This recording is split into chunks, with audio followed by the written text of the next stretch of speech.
matters that shall come under our deliberation in so just and faithful a manner as to promote your honor and glory, and to advance the peace, prosperity, and welfare of our country and of those whose interest you have committed to our church. Amen.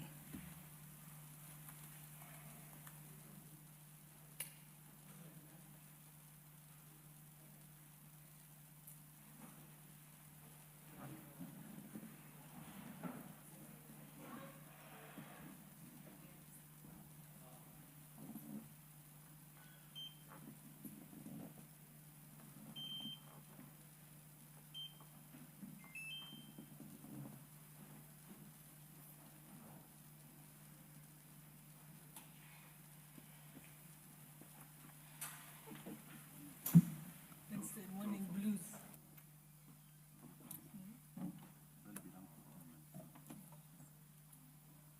Sajida Tams, ring the bell for 10 minutes.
Najua watu wameshaenda, wamejipatia recess mapema.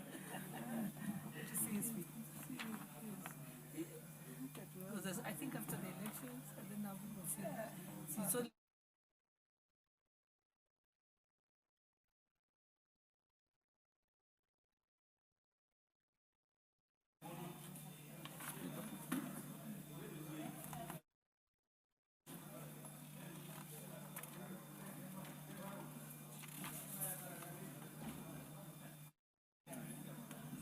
were there people?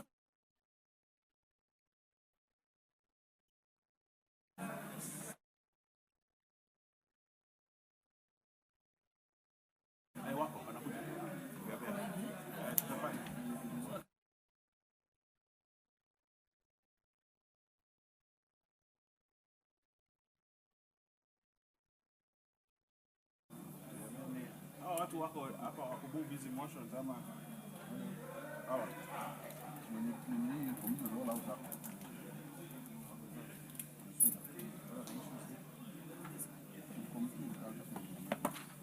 Good.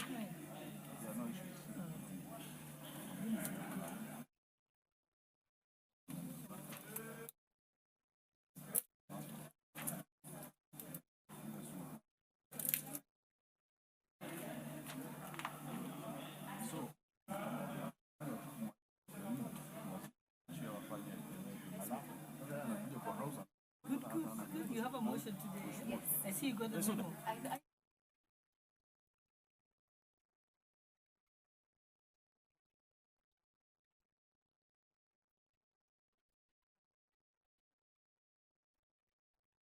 You're supposed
Can you be?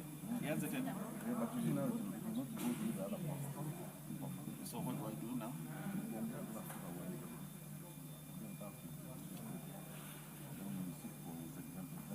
Did you get the ruling?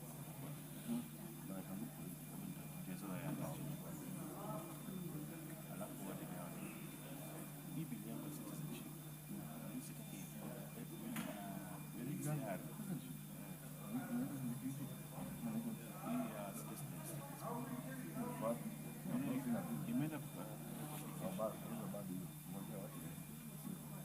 No, it made a publication. You see, yes, it's here.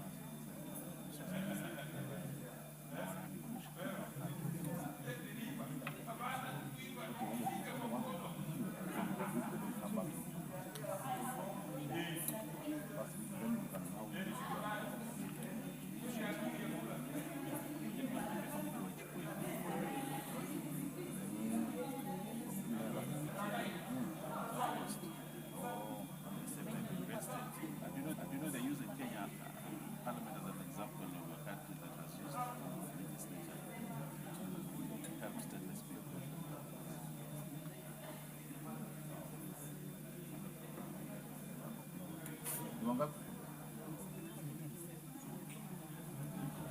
You mean how many?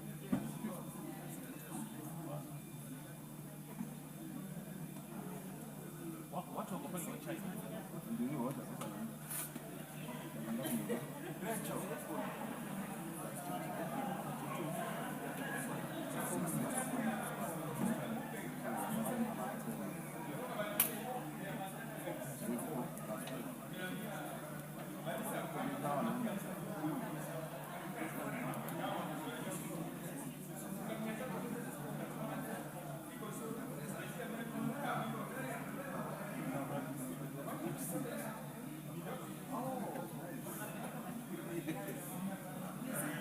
Madam Speaker, sir. Umekuwa wapi? Welcome back. Ama ulikuwa na candidate? Okay.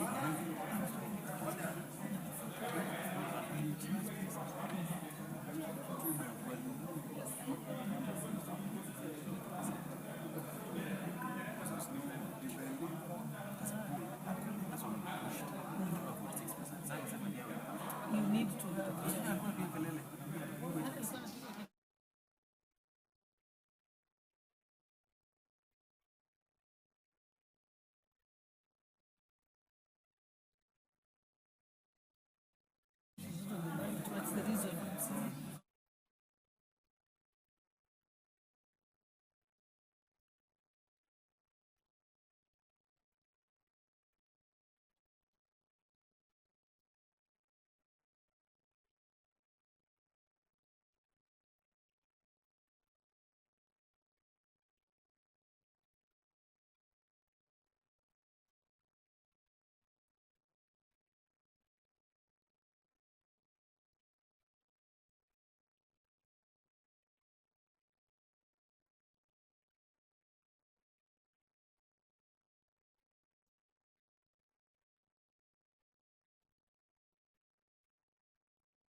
First order. Order number 1, administration of oath. Order number 2, communication from the chair.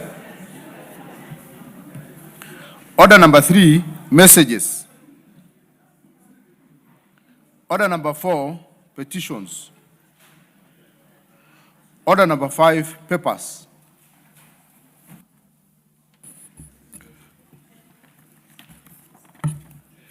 Thank you very much, Honorable Speaker. Honorable Speaker, I beg to lay the following papers on the table of the House today, Wednesday, 3rd December, the year 2025. 1. Reports of the Auditor General and financial statements for the year ended 30th June 2025 and the certificates therein in respect of Financial Reporting Center, Institute of Human Resource Management, Kenya Industrial Property Institute, Kenya Investment Authority, Kenya Yearbook Editorial Board, Meru National Polytechnic, National Council for Children's Services, National Syndemic Disease Controls Council, Occupational Safety and Health Fund, Office of the Prime Cabinet Secretary, Petroleum Development Fund, State Department for Petroleum, Petroleum Development Levy Fund Holding Account, Privatization Commission, Provident Fund, State Corporation Appeal Tribunal, State Department for Industry, and Warehouse Receipt System Council. 2. Reports of the Auditor General and financial statements for the year ended 30th June 2025 and the certificates therein in respect of the following constituencies: Banisa, Chuka Igambangombe, Embakasi North, Gatanga, Gishugu, Ijara, Kibwezi East, Kiharu, Kilome, Lafey, Mandera North, Mbere North, Mumias West, North Imenti, and Tarbaj. Honorable Speaker, interestingly, on this list, there are 2 reports for the new members of Parliament, Banisa and Mbere North. And Uguja also.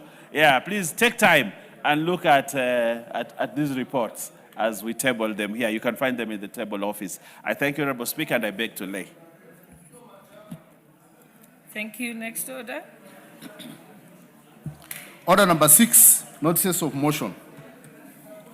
Order number 7, questions and statements.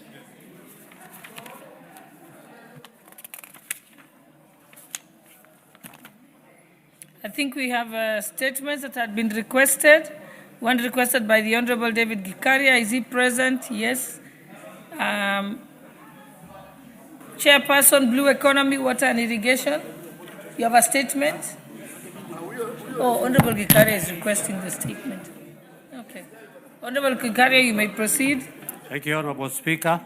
Pursuant to the provision of Standing Order 44-2C, I wish to request for a statement from the Chairperson of the Departmental Committee on Blue Economy, Water and Irrigation regarding the lack of fishing corridor in Lake Nakuru.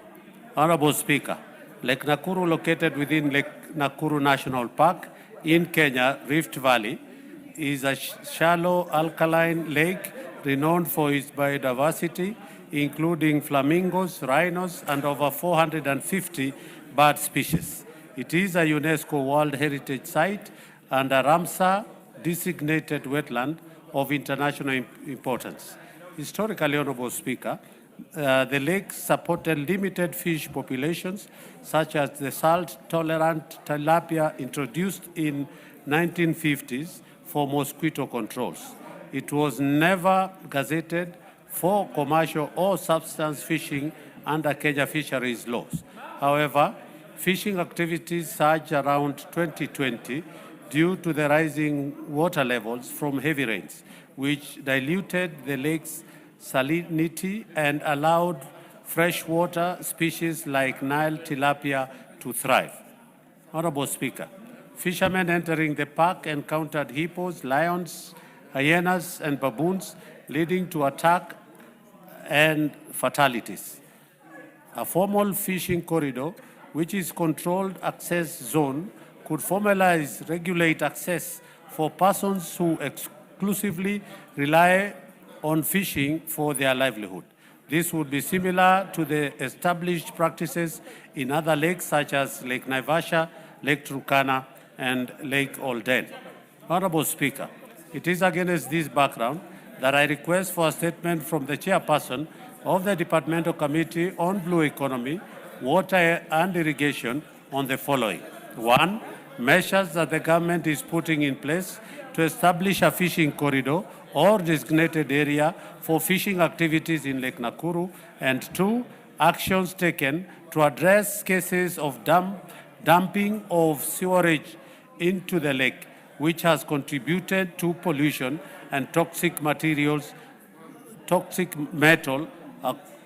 accumulation in the sediments and fish. Thank you, Honorable Speaker.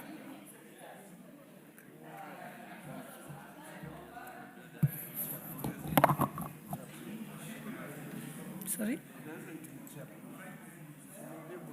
Yes, Honorable Kango. Yeah. Honorable Speaker, had the question by the Honorable Gikaria.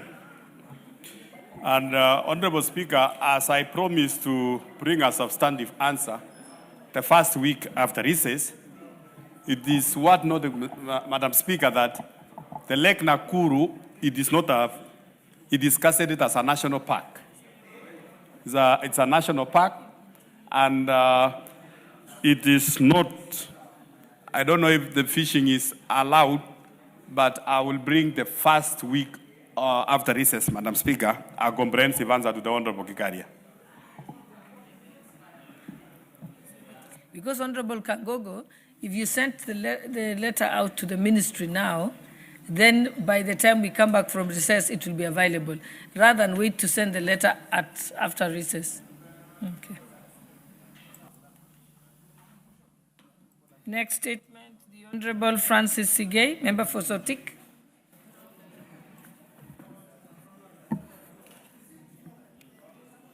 Honorable Speaker, pursuant to the provisions of Standing Orders 44-2C, I arise to request for a statement from the chairperson of the Departmental Committee of Lands regarding irregular issuance of balance statements to settlers within Gelegele, Matiret, Sotik East, Kipsonoi, Koyet, and Chepkalwal settlement schemes. Honorable Speaker, residents within Gelegele, Matiret, Sotik East, Kipsonoi, Koyet, and Chepkalwal settlement schemes in Sotik constituency were allocated land by the government of Kenya in 1960s. They acquired these parcels of land through government-issued loans, which were to be repaid over a period of 30 years.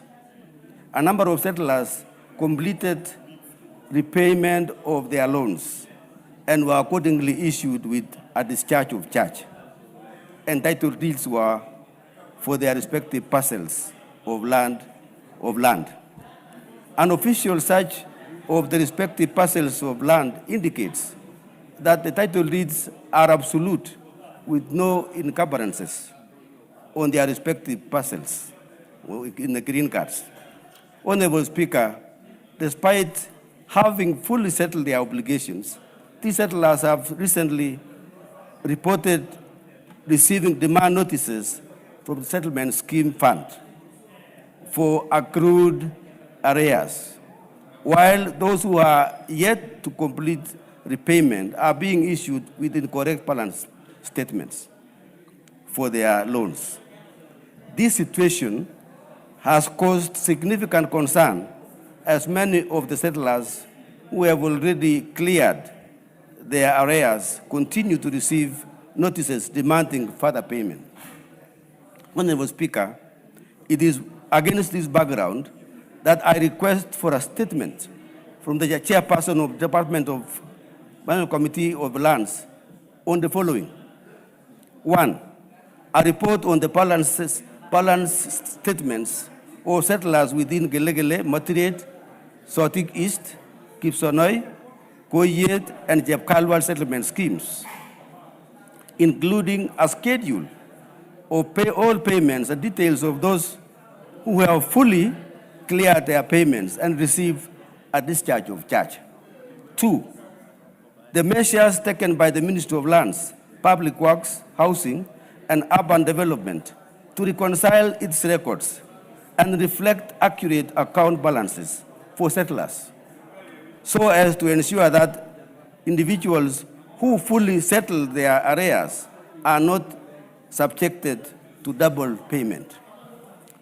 3, the reasons as to why the ministry is yet to convene a forum with settlers through the area land education officer to address and determine the issue of balance statements and payment of loans made under the settlement fund, trust fund.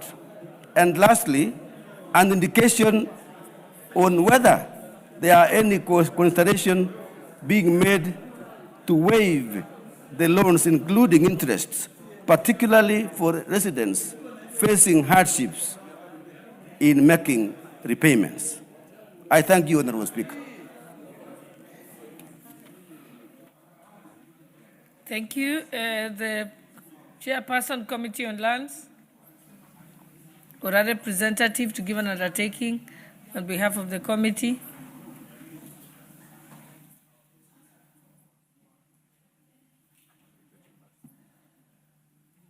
Majority Leader, on behalf of Majority Leader, undertake on behalf of the Committee on Lands.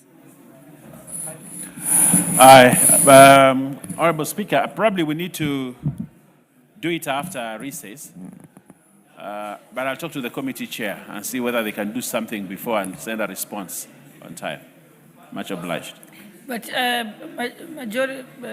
Majority Leader, I think what we are saying is that they can send out the statement now, requesting for an answer. Yes. If they dispatch it this week, then by the time we come back from recess, it will be available. Okay.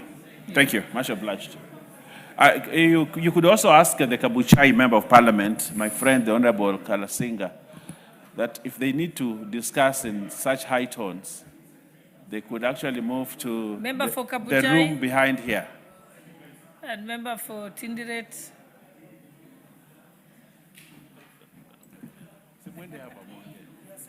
Next is a statement by the Honorable Member for Keyo North, Honorable Adam Skip Sanai.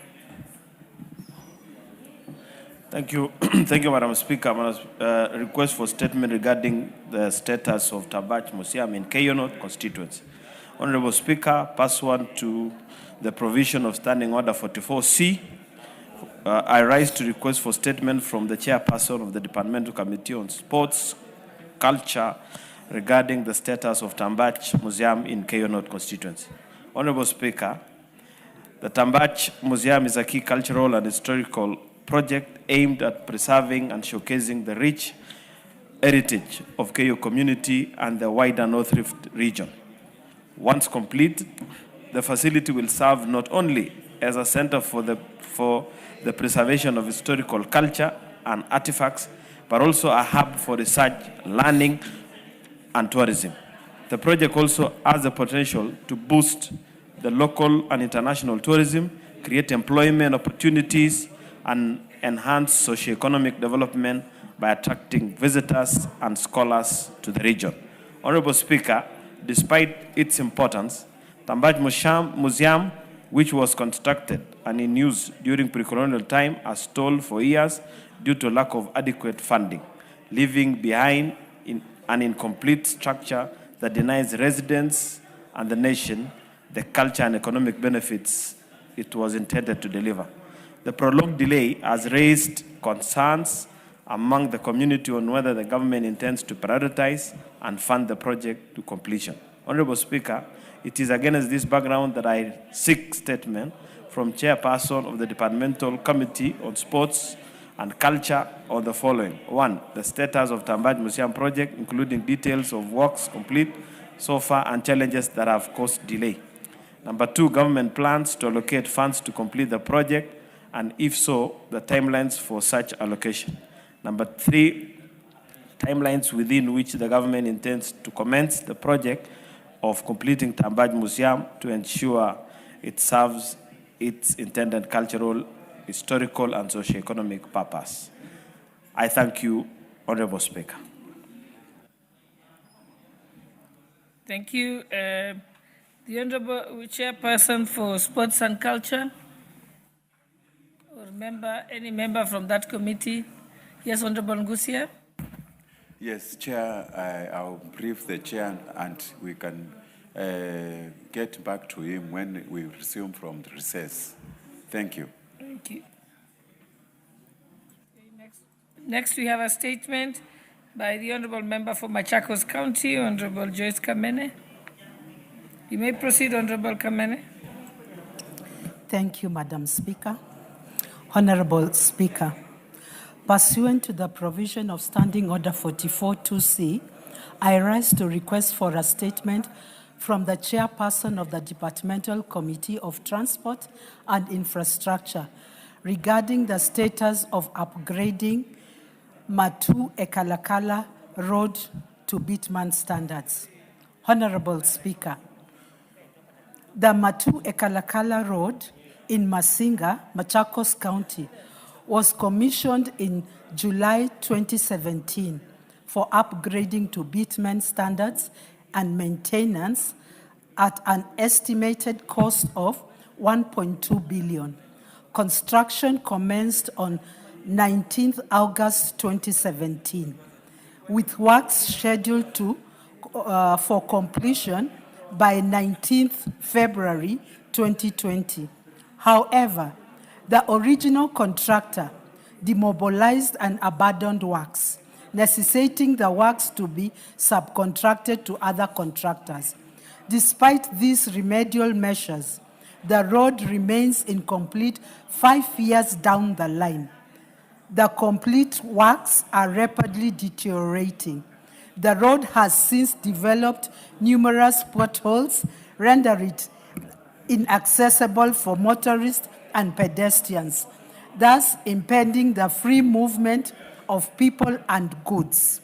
Honorable Speaker, it is against this background that I request for a statement from the Chairperson of the Departmental Committee of Transport Infrastructure for the following: a report on the work plan, including financial allocations and timelines, outlining the steps to be undertaken to ensure completion of the project, and to guarantee that contractors deliver works of high quality to ensure durability. Second, the indication of the percentage of works complete and the amount paid for the contractor to date, together with the measures taken to ensure maintenance of the sections already completed. And thirdly, measures put in place to ensure that due diligence is undertaken on contractors prior to the award of contracts for construction, for critical infrastructures, and to safeguard taxpayers' money from wastage arising from laxity by contractors. I thank you, Honorable Speaker.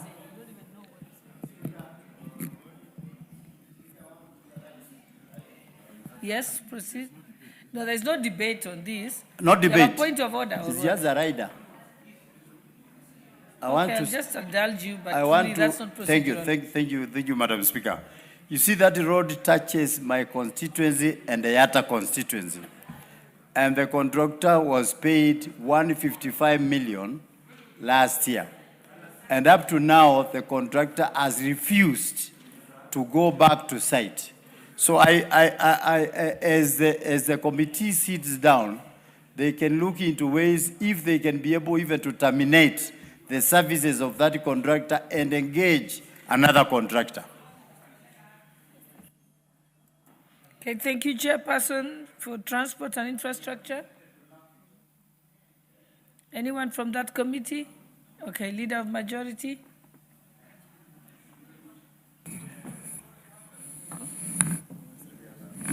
Yes. Thank you, Honorable Speaker. I think we just do the same thing, that we will respond immediately after we resume from recess. But I also ask the Chairperson, the Chairman, to ensure that the request is sent to the Ministry now. Thank you.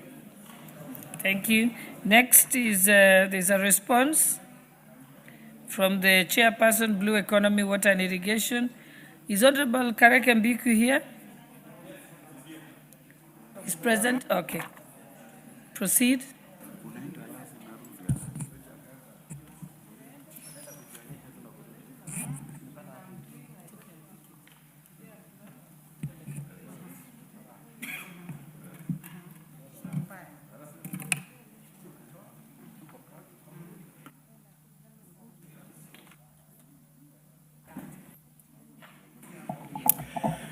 Thank you, Madam Speaker. Madam Speaker, reference is made to a request by statement by the Honorable Kareke Mbiku, the Member of Parliament for Mara constituency, dated on 1st July 2025 on the status of the construction of Tambo and the Kanjogu dams in the Rakanithi County.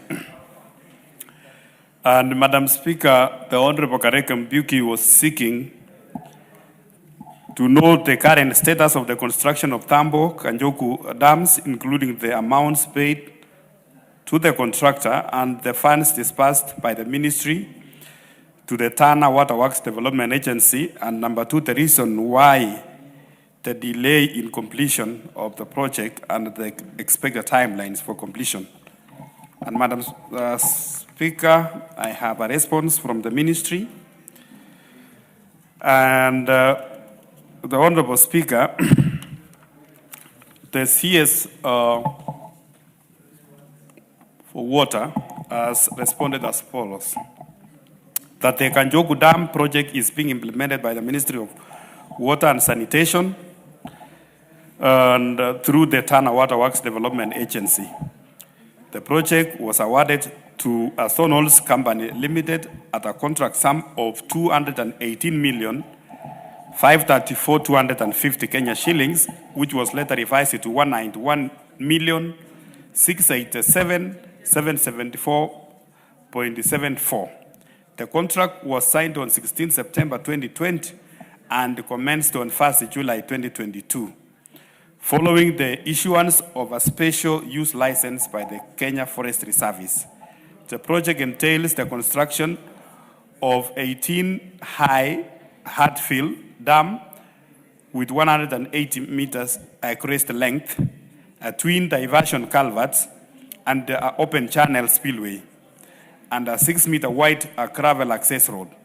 The dam will have a gross storage capacity of approximately 893,000 cubic meters. The physical progress stands at 52.44%, with works on site clearance, access roads, diversion channels, and part of the core trench substantially completed. The details of the delays will be outlined in the next session, and to date, Honorable Speaker, the contractor has been paid 39,724,309 Kenya shillings, representing the 20% of the contract amount, while additional 42,561,669 is under processing. Honorable Speaker, the Tambo Dam project is being implemented by the same agency. The project was awarded to Dido and Sons Limited at the sum of Kenya shillings 133,503,001 Kenya shillings, which was later revised to 132,354,131. The contract was signed on 16 September 2020 and it's expected to be completed by June 2026. The project comprises of construction of 18-meter high Sonde Hatfield Dam with 82-meter crest length, a clay core, a river diversion system, open channel spillway, and a 5-meter wide gravel access road. The dam will have a gross storage capacity of 539,000 cubic meters. The physical progress currently stands at 42.29%, with the key components such as the site clearance, access road improvement, diversion works, and the embankment preparation completed. The details of the delays will be outlined in the next session, and the contractor has been paid 33,944,112, representing 26%, of the contract sum and further payment of 11,566,015 being processed. The Honorable Speaker, the Ministry of Water and Sanitation and Irrigation has disbursed a total contract sums of both projects to the Tana Waterworks Development Agency, and the payments continue to be made based on the certified works. Both projects remain ongoing and adequately funded. On question number 2, Honorable Speaker, the reason for the delay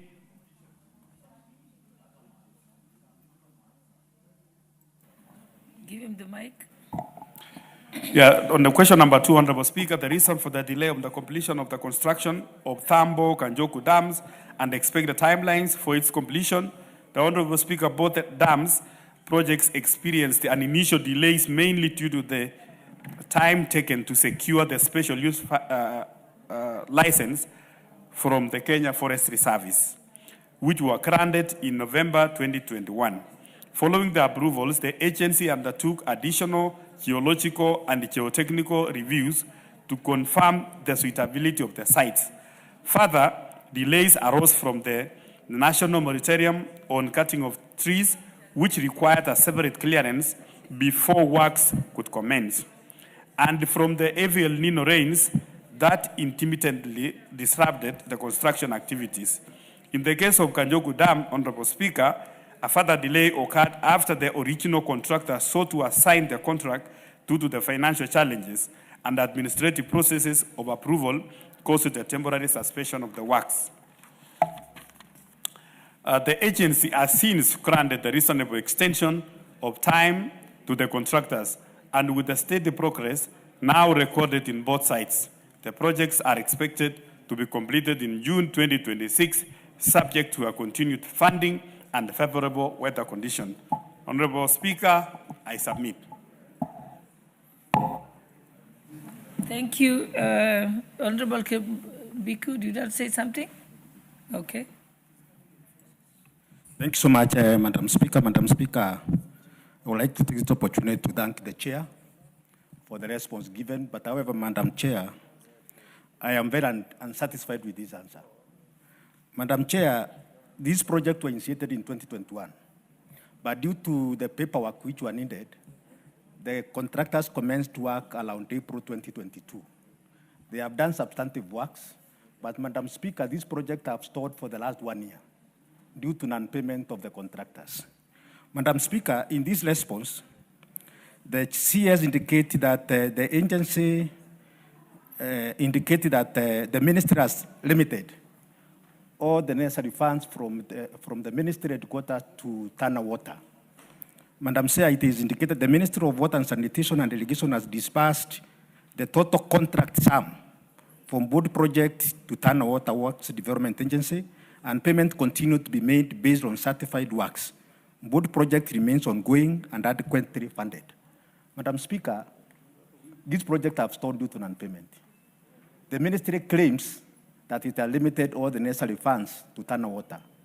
Madam Speaker, my biggest fear is that these funds which have been disbursed by the ministry to Tana Water Works have been diverted.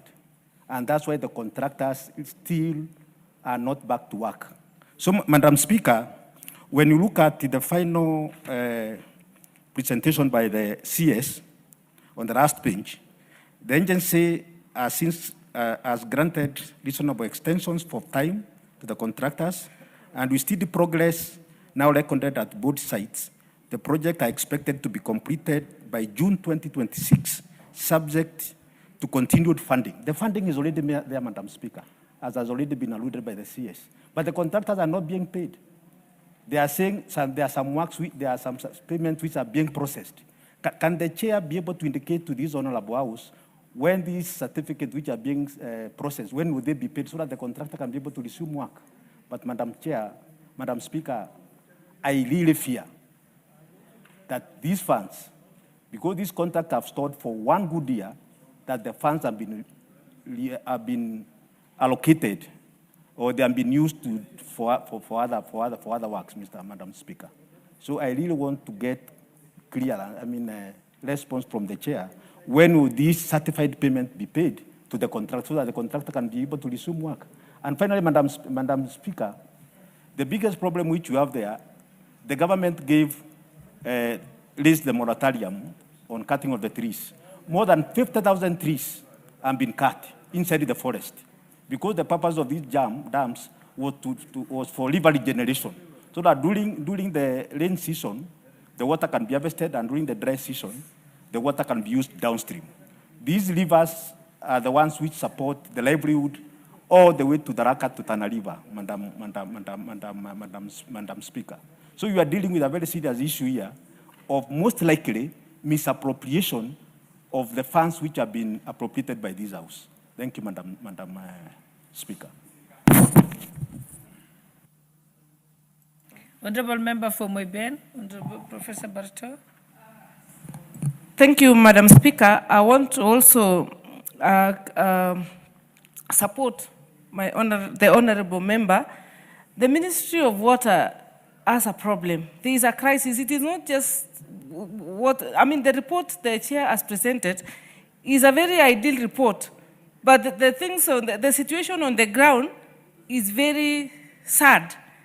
There are so many contractors who went to the banks, took loans when they were awarded the contracts, and the ministry has not been able to pay them. So it is not just one project. There are so many. I am sure it is in the entire country. There are so many projects which are pending. They are incomplete, and there are so many contractors who are suffering. They have taken loans. The banks are up on their necks, and at the same time, the same ministry is continuously advertising other projects. So I don't know where it is getting money. Can they make a decision and complete the projects which are already ongoing so that the contractors are freed before they start advertising for more? So that report is just an ideal report which anyone can write, but the situation on the ground is very different. The contractors are actually suffering.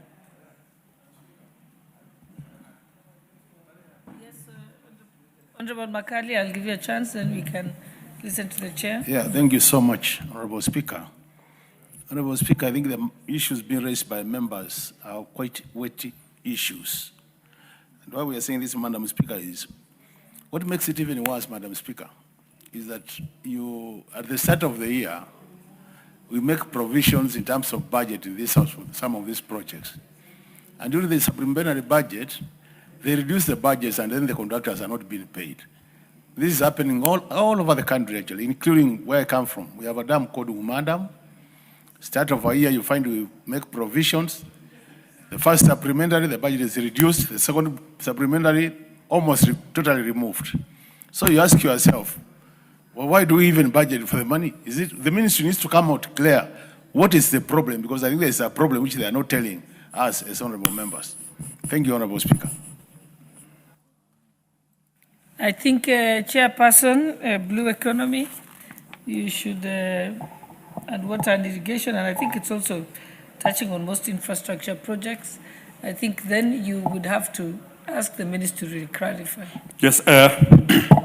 Thank you, Madam Speaker. Madam Speaker, let me say first that the report by the Cabinet Secretary, and I have seen it myself, on the question by the Honorable Karek Mbuki, even me as the chair of the committee, I'm not satisfied with this answer because the CS has contradicted himself.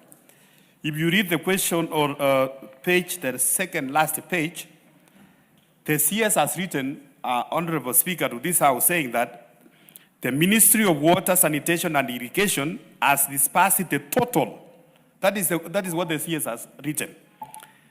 The ministry has dispersed the total contract sums for both projects to the Tana Water Works Development Agency, and payment continued to be made based on certified works, and that both projects remain ongoing and adequately funded. That is what the CS says. But again, if you check on the last page, the CS is telling us the agency has since granted a reasonable extension of time to the contractors. And with the steady progress now recorded in both sides, the projects are expected to be completed by June 2026, subject. Again, he's saying subject to our continued funding. Yet, he had already indicated that he has already dispersed all the amount of money in this other page. So in that case, Honorable Speaker, allow me as the chair of the committee to take up with the ministry. I will, Honorable Speaker, the first week coming from recess, and after this maybe I will ask through the clerk's office to seek a further clarification from the CS and possibly have the CS to appear before the committee, and I will ask the members who are affected to come also at that time. Honorable Speaker, on the issue of the ongoing projects, with, the stolen water projects across the country, Madam Speaker, my good friend, the Honorable Makali Mulu, whom we fellowship together in the church, I know he's an accountant by profession, and he understands that budget is a projections based on what we collect as a country, Madam Speaker. That's why we have the supplementary budgets. We keep on revising our budget. When we project that we are going to collect this amount of money this financial year, so we project that we are going to do maybe 5-7 water projects. But based on our collection as a country, so we utilize what we have, and that's why we revise sometimes some of the projects. What we had budgeted for to use, say, 10 million, we revise maybe to 5 million. So we will continue making sure, Honorable Speaker, that those projects which have stalled will be funded well so that Kenyans benefit and get water. Thank you.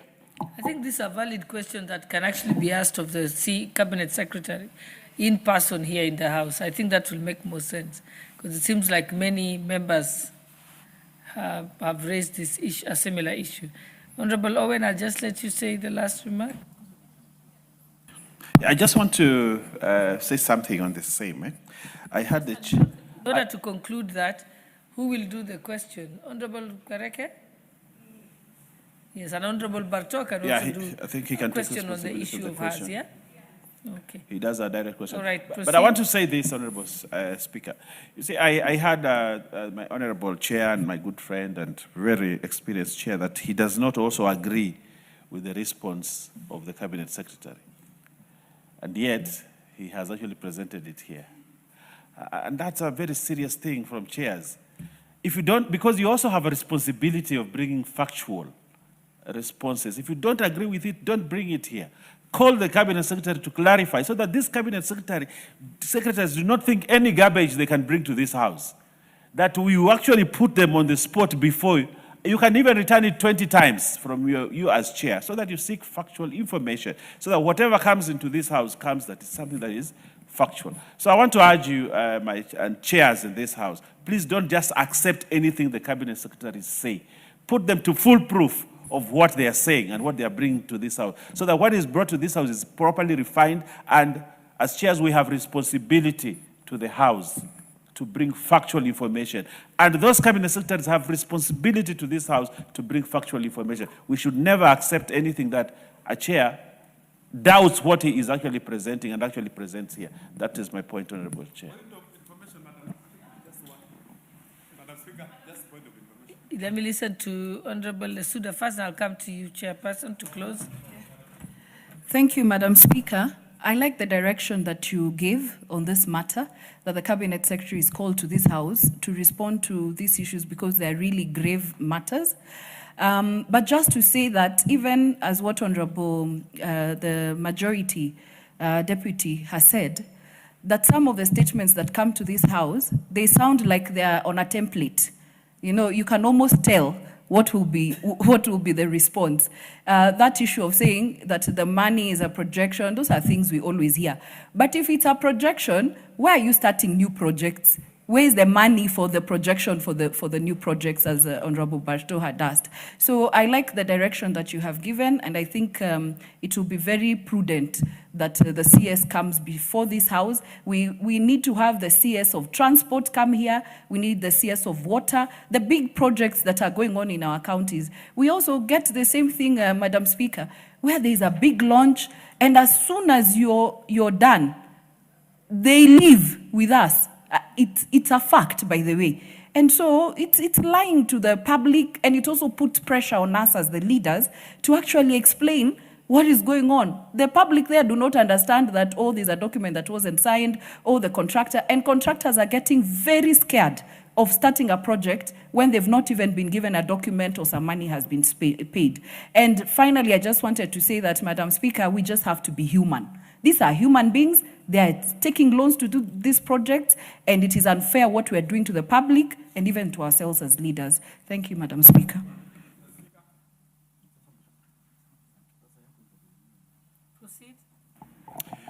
I agree with the Honorable Naisula, Honorable Speaker. But Honorable Speaker, I want to inform my little majority that procedurally, because he's saying that I'm saying I'm not agreeing with the answers and why am I presenting to the House. Procedurally, Honorable Speaker, if you see the answers is from the CS, and it is written, this questions is addressed to the clerk of the National Assembly. It's not addressed to me. Procedurally, Honorable Speaker, when we write to our cabinet secretaries, we write through our clerk's office. So when the answers comes, they come through also through our clerk's office and they are balloted by the House Business Committee. That's why it's in the order paper. I think, and when it is in the order paper, I read what has already been provided because they are not giving us a prior answer before giving this House. Yes, I agree with you, Honorable, but when there is no discretion you can exercise in actually rejecting or saying that the answer is unsatisfactory. For you, procedurally, you just read the statement, the response, and then after that, the member who had sought the statement, that's why we require them to be in the House when you're giving the response to the statement, so that they can say if they are dissatisfied or not, and based on that, there can be a way forward from the House, which in this case is to have the Cabinet Secretary present and the Honorable Kareke to request to ask a question. In the first week, we come back from recess. I think let's close it that way because yes, it was Honorable Kareke first to go. He had requested. Honorable Kareke Thank you, Madam Chair. Madam Chair, I'm also a chairman of a committee. And what we normally do in the Committee of Tourism and Wildlife, once we get a request for the statement, we request the Cabinet Secretary and the Principal Secretary to appear before the committee, together with the member who has asked for that particular statement. Then in that sitting, Madam Speaker, we normally, now the member who has asked the question, normally now we do the interrogation, the electorate to the Cabinet Secretary and the PSC, so that now we can now be satisfied or not. And in case there is further information which has come, before I present the response here, the ministry now send a more refined response, whereby the members has agreed or disagreed with the statement which have been sought, Madam Speaker. Madam Speaker, I really want to thank the majority leader and the Honorable Chair. And what I would like to request, Madam Chair, is when we resume this, the interrogation of this statement, when they that invitation, because, Madam Chair, I'm very particular on this project. Because, Madam Speaker, during 2020-2021 budget, these two projects were allocated 500 million. And the same amount of money was appropriated by this House. The same amount of money, Madam Speaker, was limited to the Ministry of Water. And subsequently, the Ministry of Water limited 500 million to Tana Water Works, Development Agency. And there is that money trail, which is there. But unfortunately, Madam Speaker, I don't know what happened to this money, which was meant for this particular project. And now the project are stalling due to non-payment to the contractors.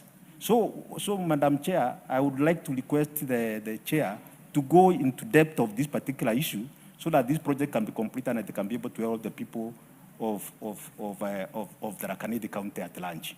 I thank you, Madam Speaker. Thank you, Honorable Sukuli. What did you want to say? Madam Speaker, I was just standing on a point of order to maybe request for a more reasoned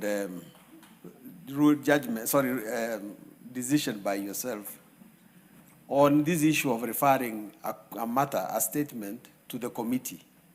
Because, Madam Speaker, we don't refer the matter to the Cabinet Secretary, and the committee is not a conduit. I think it is important to know, in the present setup, what actually is the role of the committee. It cannot be possible that they are just going to receive a letter from the ministry and transmit it here. It has to be a decision of the committee. In the Committee of Health, Honorable Nyekal calls us to discuss a statement that has been presented to the committee, and we call them to come, and then we make a decision. And then lastly, based on Honorable Kariku Mbuki, I think myself and the majority leader seated here are still waiting for a statement from an answer from the Minister of Tourism, and we can't get it on these Utalii colleges. These things we would like to know clearly what is going to happen. Are we going to make committees just receive from the minister without putting their own input, or what? How is it? And when are these answers coming from the ministry? I think what Honorable Kareka has suggested, and also what Honorable Sukuli has suggested, is that the committee to be more innovative in the way they deal with those statements, so that it can be able to get more comprehensive answers for members. And I think that is something we can discuss at the liaison committee, just to share ideas on how to better work for the members in this kind of matters. So let's proceed to the next order. Order number 8, Committee of the Whole House.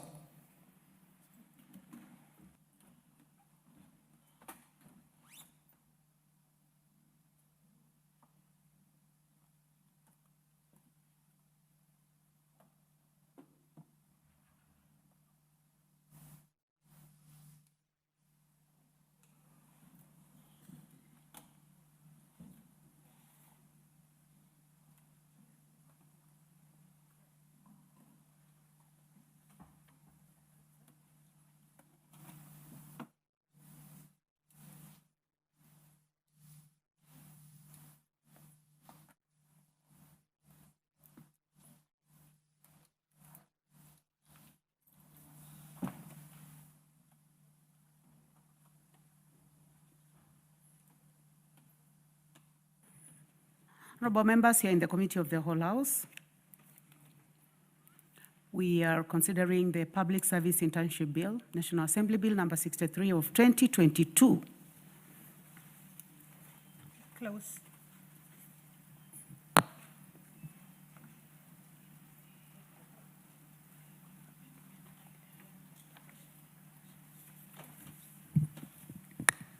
Clause 3. I propose the question that Clause 3 be part of the bill. Honorable Dr. Nyekal, you have an amendment?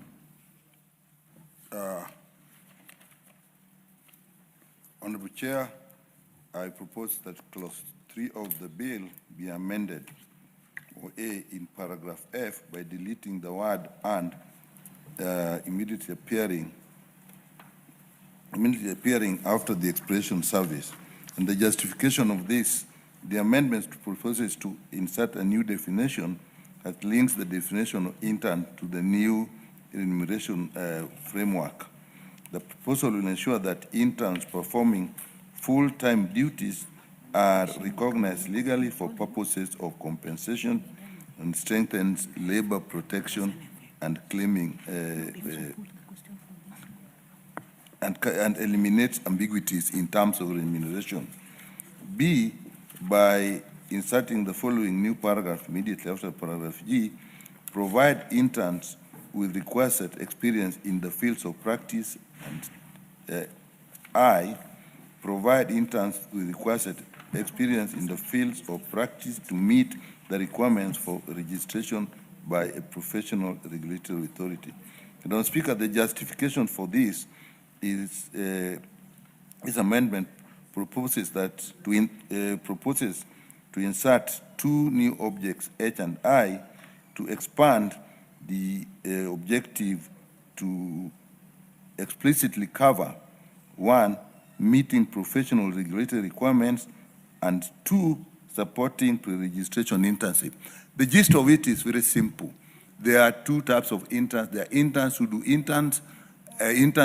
Honorable Dr. Nyekal, for purposes of making progress, The explanation is clear in the order paper, so assist us by referring to the order paper and maybe paraphrasing the justification. So the justification basically is that you have interns who actually after interns have to be registered by regulatory authorities, and you have interns who actually after the experience, it is an experience they require, the expertise they require. So we are distinguishing the two, making sure that those who will need a registration requirement are covered. Thank you, Madam Chair. Thank you. I propose the question that clause 3 be amended as proposed by the Honorable Dr. Nikal. Any interest in this? Those interested can hit the intervention button. I don't see any. We have another amendment. I now put the question that clause 3 be amended as proposed by the Honorable Dr. Nikal. Will as many as have that opinion say aye? Will as many as have a contrary opinion say nay? The ayes have it. Before we proceed, we have an amendment by the Honorable Geshimo. Is the Honorable Geshimo in the House? Well, in the absence of the Honorable Geshimo, I now put the question that clause 3 as amended be part of the bill. As many as have that opinion say aye. As many as have a contrary opinion say nay. The ayes have it. Clause 4. I propose the question that clause 4 be part of the bill. Honorable Dr. Nikal.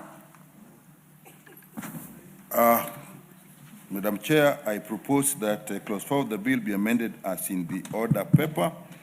And the justification of this is we want to add the issue of professionalism. In the others, we are just looking at practical experience, but in professional courses, we also would like the people who get registered to be also have experience in terms of the ethics and codes of conduct, so that when they qualify, they know what is expected of them ethically and in their conduct. Thank you, Madam Chair. Thank you. I propose the question that clause 4 be amended as proposed by the Honorable Dr. Nikal. I do not see any interest in this. We have interest? Okay. Okay, I had said you go to intervention, but we have the Honorable Dr. Makalimulu, member for Kitui Central. Yeah, it's not working. Yeah, I support that amendment, Honorable Chairperson, because I think the issue of ethical issues at times are not taught in school, and I think what Nikal is raising is a very important point, that even as a professional, the issue relating to ethics and the way you conduct your business. So I think I support the amendment. Thank you. The Honorable Naisula Lesuda, member for Samburu West. Thank you, Madam Speaker. I do also support this amendment. It is important that our interns get the requisite experience, so that an intern is just not, in an institution and given certain assignments that do not enhance them getting experience and also learning the code of conduct and the ethics of the profession that they are training for. Thank you. Thank you. The Honorable Adan Haji, member for Mandera West. Are you interested in this? There be no further interest. Honorable members, I now put the question that clause 4 be amended as proposed by the Honorable Dr. Nikal. Will as many as have that opinion say aye? Will as many as have a contrary opinion say nay? The ayes have it. I now put the question that clause 4 as amended be part of the bill. As many as have that opinion say aye. Will as many as have a contrary opinion say nay? The ayes have it. Clause 5. I propose the question that clause 5 be part of the bill. We have an amendment by the chairperson, Departmental Committee on Labor. Is the chair in the House? You may proceed. Honorable Kenga. Chair, I propose the amendment be made as per the order paper, and the justification being that the amendment seeks to expressly provide that an internship period under the bill shall be for a period between 6 and 12 months to ensure that an intern is afforded sufficient time to gain the requisite skills and experience. Thank you. Thank you. I propose the question that clause 5 be amended as proposed by the Honorable Kenga.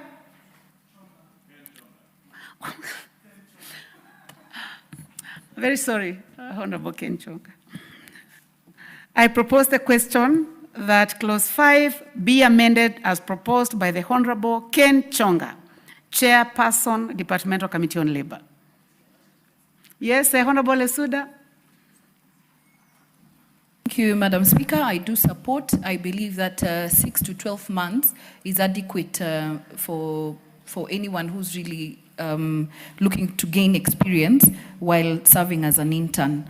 Less than 6 months, I believe one will not really have acquired the necessary experience. Thank you. The Honorable Dr. Makali Mulu. I just wanted a clarification, Honorable Chairperson. Some universities and other institutions would demand 3 months. So what happens to such cases where they say 3 months internship? Chairman, would you like to make a comment on that? Honorable Ken Chonga.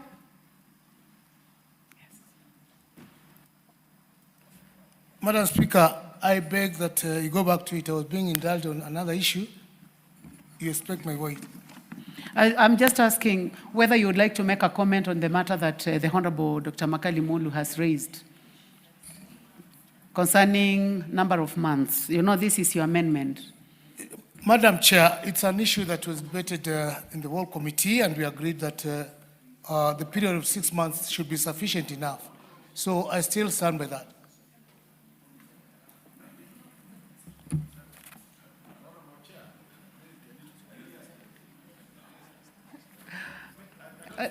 Dr. Makali?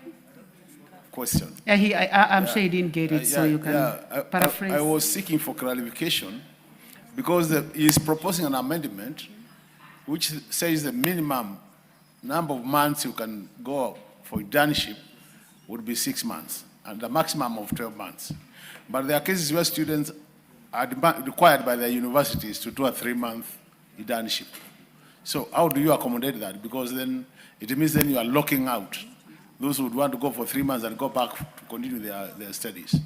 How do you accommodate that? Maybe your committee discussed, you can clarify. Madam Speaker, I think... Let me just say something. First of all, it seems to be a drafting issue where the chair is proposing that we delete established under and substitute with as defined in Article 260 of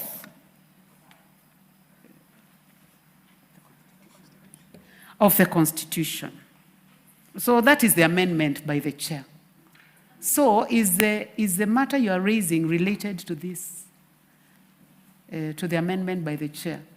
Because if it is not, then the chair, I think that is where the chair is not able to give you the response. So I would like to proceed. It's a clarification. Chair?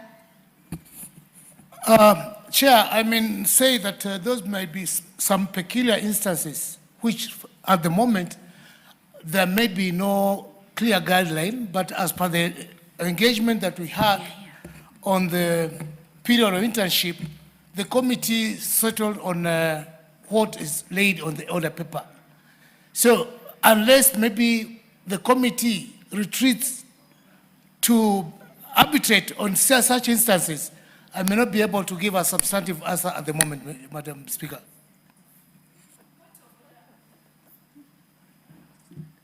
Yes, Honorable Lesuda.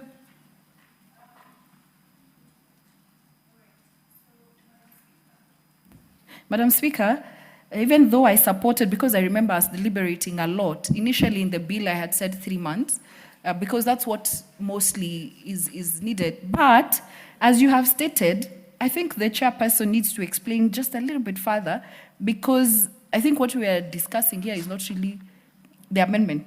Because when you look at the amendment, it says clause 5 of the bill be amended in subclause 1 by deleting the words established under and substituting thereof the words as defined in Article 260 of.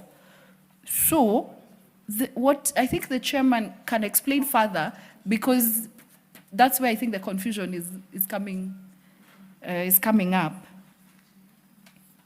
Because the amendment seeks to provide with clarity that the application of the bill shall extend to the collectivity of all public offices as established by and defined in the Constitution. So I really doubt that that is the amendment that's looking at the time frame. I don't think it is. The time frame is coming in another clause, in 12 actually. So Chairman. Thank you, Madam Speaker. Who is going to approach the chair? What do I call? The secretary? I think some consultations have been done. Yes, Honorable Sonkuli. Yeah, I see a problem. If clause 5, as is being amended by the chairman, maybe he could decide to vacate it because it's he has not internalized it. I think he could just say that he has dropped that amendment because it does not relate to clause 5.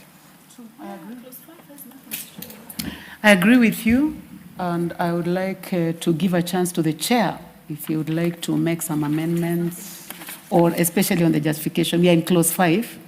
Chair, I don't intend to drop the amendment. The justification is very well spelled. The amendment seeks to provide with clarity the application of the bill shall extend to the collectivity of all public offices as established by and defined in the Constitution. Article 262. Article Sorry, 260. Article 260. Yes. Honorable, you may take your seat. Honorable Dr. Nyikad, would you like to clarify further? Chair, if we look at clause 13, an internship period shall be valid for any period as may be determined. Before we go to 13. No, what I'm saying is related to this. We have to deal with 5. We'll get there. Okay. Because We'll I get thought there. 13.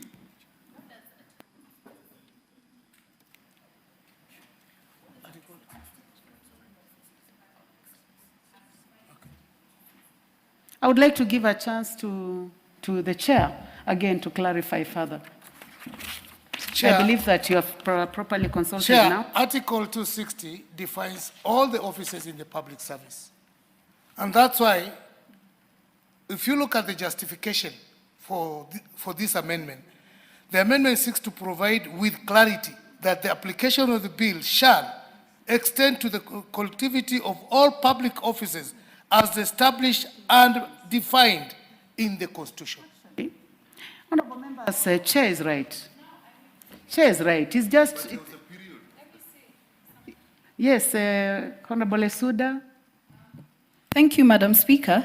Actually, now listening to the chairman and now looking at what Article 1 as it is in the bill currently, and what he's doing makes sense because he's just removing established under the Constitution and specifying that it is under as defined in Article 260, and he has explained that 260 then defines who are the public officers. So I think it makes sense and I do support.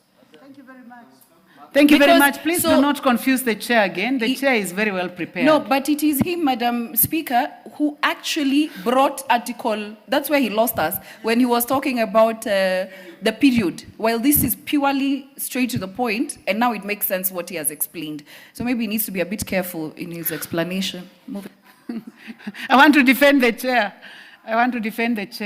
I mean, when you have so many amendments, you can mix up, but I think he's back to line, and the justification he has given is very good. So, honorable members, I now put the question that clause 5 be amended as proposed by the Honorable Ken Chonga. Will as many as have that opinion say aye? Will as many as have a contrary opinion say nay? The ayes have it. I now put the question that clause 5 as amended be part of the bill. As many as have that opinion say aye. As many as have a contrary opinion say nay. The ayes have it. Clause 6. I propose the question that clause 6 be part of the bill. No amendment, so I put the question that clause 6 be part of the bill. As many as have that opinion say aye. As many as have a contrary opinion say nay. The ayes have it. Clause 7. I propose the question that clause 7 be part of the bill. Chairperson, Labor, the Honorable Kenchonga. Yes, Madam Speaker. Just as spelled on the order paper, I propose the amendment of clause 7, and as per the justification, the amendment seeks to correct the grammar error. So there's nothing much to it. Thank you. I propose the question that clause 7 be amended as proposed by the chair. I now put the question that clause 7 be amended as proposed by the chair. Will as many as have that opinion say aye? As many as have a contrary opinion say nay? There is have it. I now put the question that clause 7 be part of the bill. You have an amendment. On which one? Oh, yeah. So then before we go to the final statement, I do not see you indicated in the, where did the amendment come from? Is it there? Yes, it is in the order paper. It happens not to be in the summarized notes. So the Honorable Gishimo, please proceed. Sorry about that. Thank you, Chair. I do propose that clause 7 be amended as indicated in the order paper, that is clause 7(1)(b), by inserting the words through internship under this act immediately after the area of study. Because, Honorable Speaker, one may be exposed in the area of the study, but not necessarily through internship. And therefore, if we say that if someone is exposed in experience related to the area of study, that person, that is too wide, and someone may be denied an opportunity for internship just because you have been exposed in a related area of study in your discipline. So I think it's going to be specific and to indicate that unless you have been exposed through internship as provided under this act, that is when you can be locked out from an internship program. Well, let me first of all propose, then I'll come to you. I propose the question that clause 7 be further amended as proposed by the Honorable Gishimo. Now we can have the Honorable Sunkuli. I support the amendment, and I just want to bring it to the attention of the House that the amendment we have just passed actually is not correct. Because if you read the whole thing, you look at it, that the B says, 7B says, has not been exposed to work experience related to the person's area of study. Which specific one are you talking why don't I help about? the House? The previous one. I'm saying the B, because that's the same one. That is, Oh, 7. 7. And you know, if you remove the word been, It doesn't make sense. it will say has not exposed to work. So it is actually spoiling the grammar rather than correcting it. So I think let's just let Honorable Gishimo prosecute his so that he can correct what we have just done, because we have done a wrong thing. Chairman. Yeah? Explain. Well, now that we are in the same amendment, there is no big problem. Okay. But I would like to ask whether, Chairman, you would like to make reference to the error that is being raised by the Honorable Sunkuli.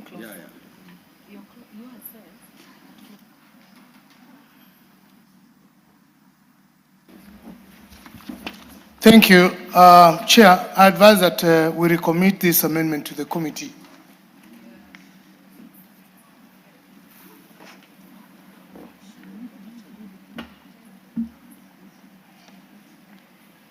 You know, Honorable Chair, we already put a question to yours. And the only way we can correct it is by dealing with the one by the Honorable Gishimo. And I would like to ask the chair to approach the table.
Honorable members, we are going to proceed with the Honorable Gishimu, and we will be recommitting the amendment later.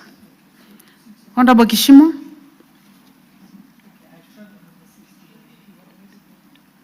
You had already moved.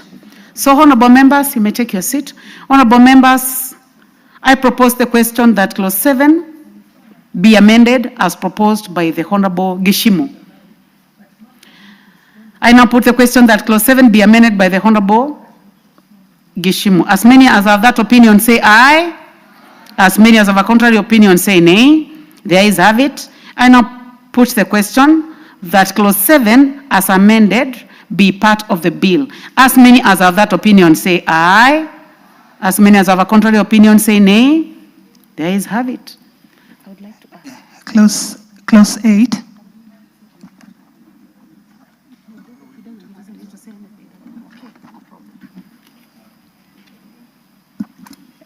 Clause 8. I propose the question that clause 8 be part of the bill. Honorable Lesuda.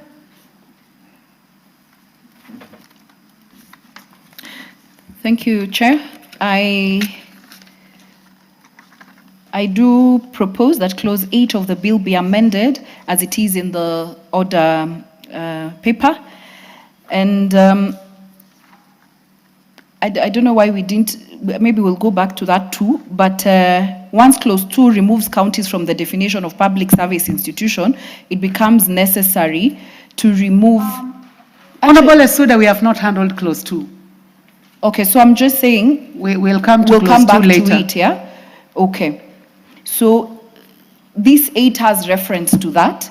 And so once clause 2 removes counties from the definition of public service institution, it becomes necessary to remove all remaining references to county approving authorities for logical consistency. It's just cleaning it up. Yeah, so I'm deleting.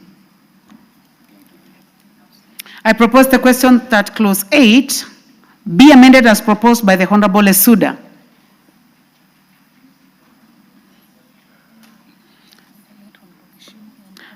I do not see anyone interested in this, so I now give a chance to the Honorable Nyikal.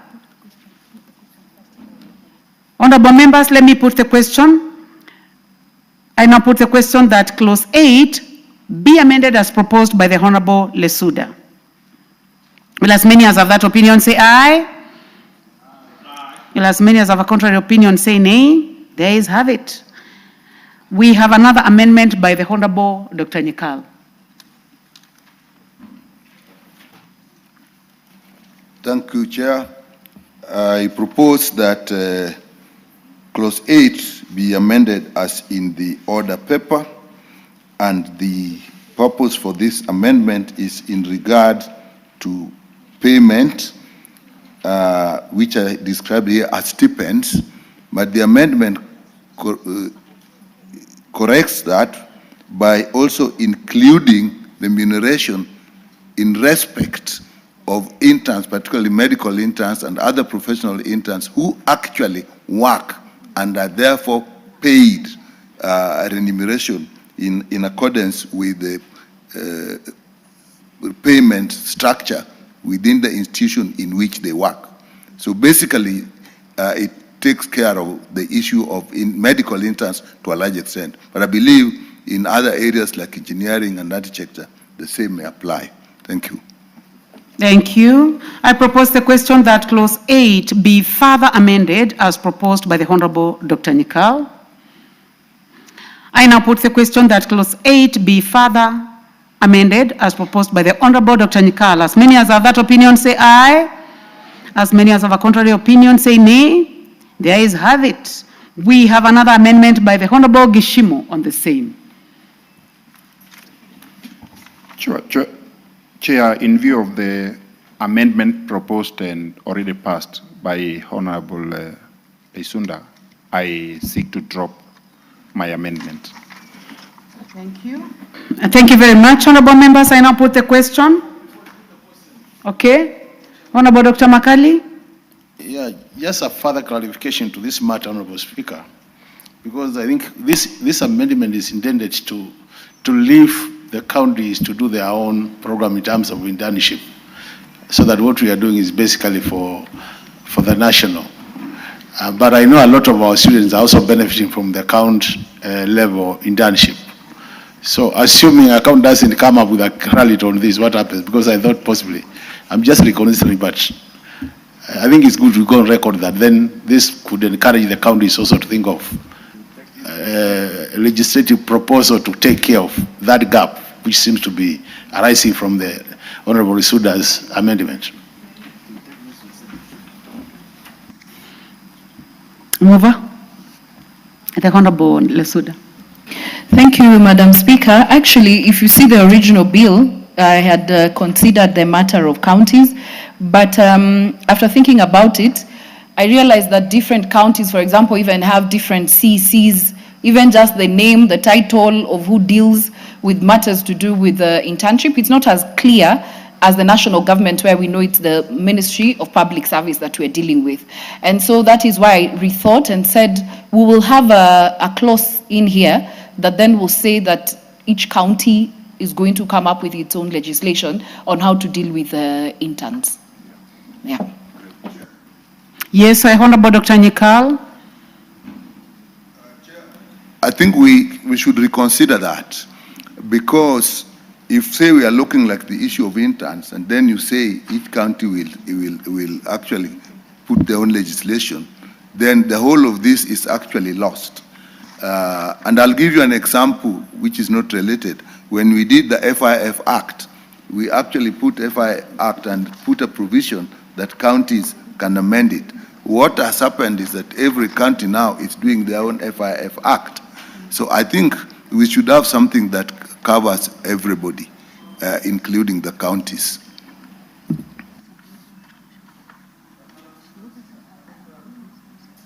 Honorable members, you know that's a very serious matter. It's a big issue to be decided at this point. To be decided at this point. Yes. I was just going to add that this bill is very important. We need to pass it. Getting it into the county again takes it to the Senate and so on. It requires a bigger discussion, because this will be a shared bill in case you bring in to legislate for the counties. Honorable members, though I do not have a vote on this, I'm just listening to the justification by the Honorable Lesuda, who is the mover of this bill. And I think it is something that she must have thought through: harmonization, the position of Public Service Commission, that you do not want to have a situation where students are being treated differently in different counties, and that you have a possibility of getting a different product. So I think what she's trying to seek is uniformity, kind of some uniformity. So members, ECOMAS, Honorable ECOMAS Mutuse, you have interest in this, or you are announcing your presence? Honorable Speaker, I tend to agree with you that we need to have a uniform standard throughout the country in terms of how we manage internship. Because if we allow each county to set its own standard, we are likely to dilute the entire purpose of the law that we are making.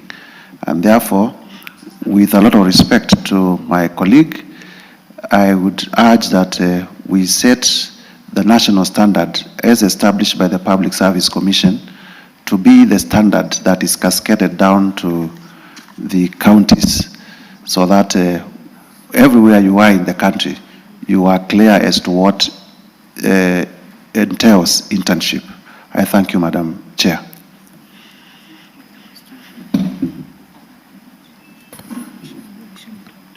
Gishumo already dropped his amendment. So, honorable members, I now put the global question.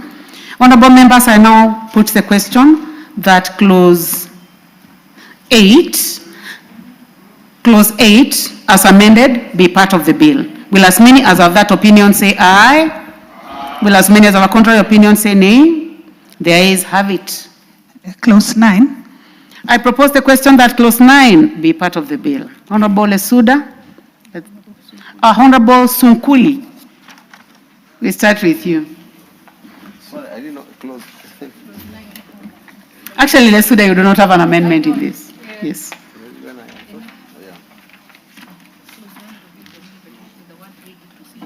Clause 9. Clause 9, Honorable Sunkuli. I was so concentrating on clause 2 that I forgot clause. Clause 2 will come. No, that's okay. We've not handled it. Madam Speaker, I want to propose that clause 9 be deleted by inserting the words and any other benefit immediately after the word stipend. I don't think that is his. But I don't know, Madam Speaker. I want to say I don't want actually to own this amendment because it is written there, Honorable Sunkuli James, and I'm Sunkuli Julius. But anyway, pardon? Well, will you move it as it is in the order paper? Yes, that's okay. Right.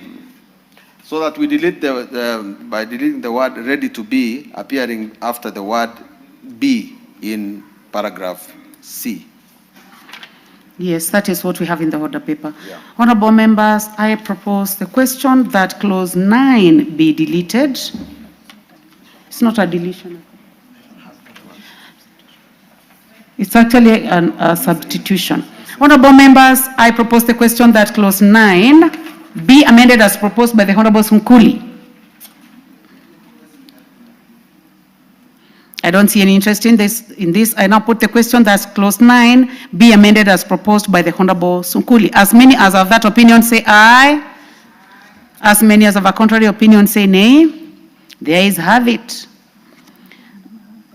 We have another one by the Honorable Gishimo on the same. On clause 9. Yes, Honorable Speaker, I propose clause 9 be amended as indicated in the order paper by deleting paragraphs D and F. Honorable Speaker, the reason for this amendment, deletion of D, it does not make sense. The intern to be engaged in public service shall make effort to acquire relevant skills in the area of specialization. To me, that is not something that is quantifiable. How do you make effort? Of course, when you are going there, you are going to make effort to acquire relevant skills. So to me, it is superfluous, and that is why I'm seeking to delete the same. D.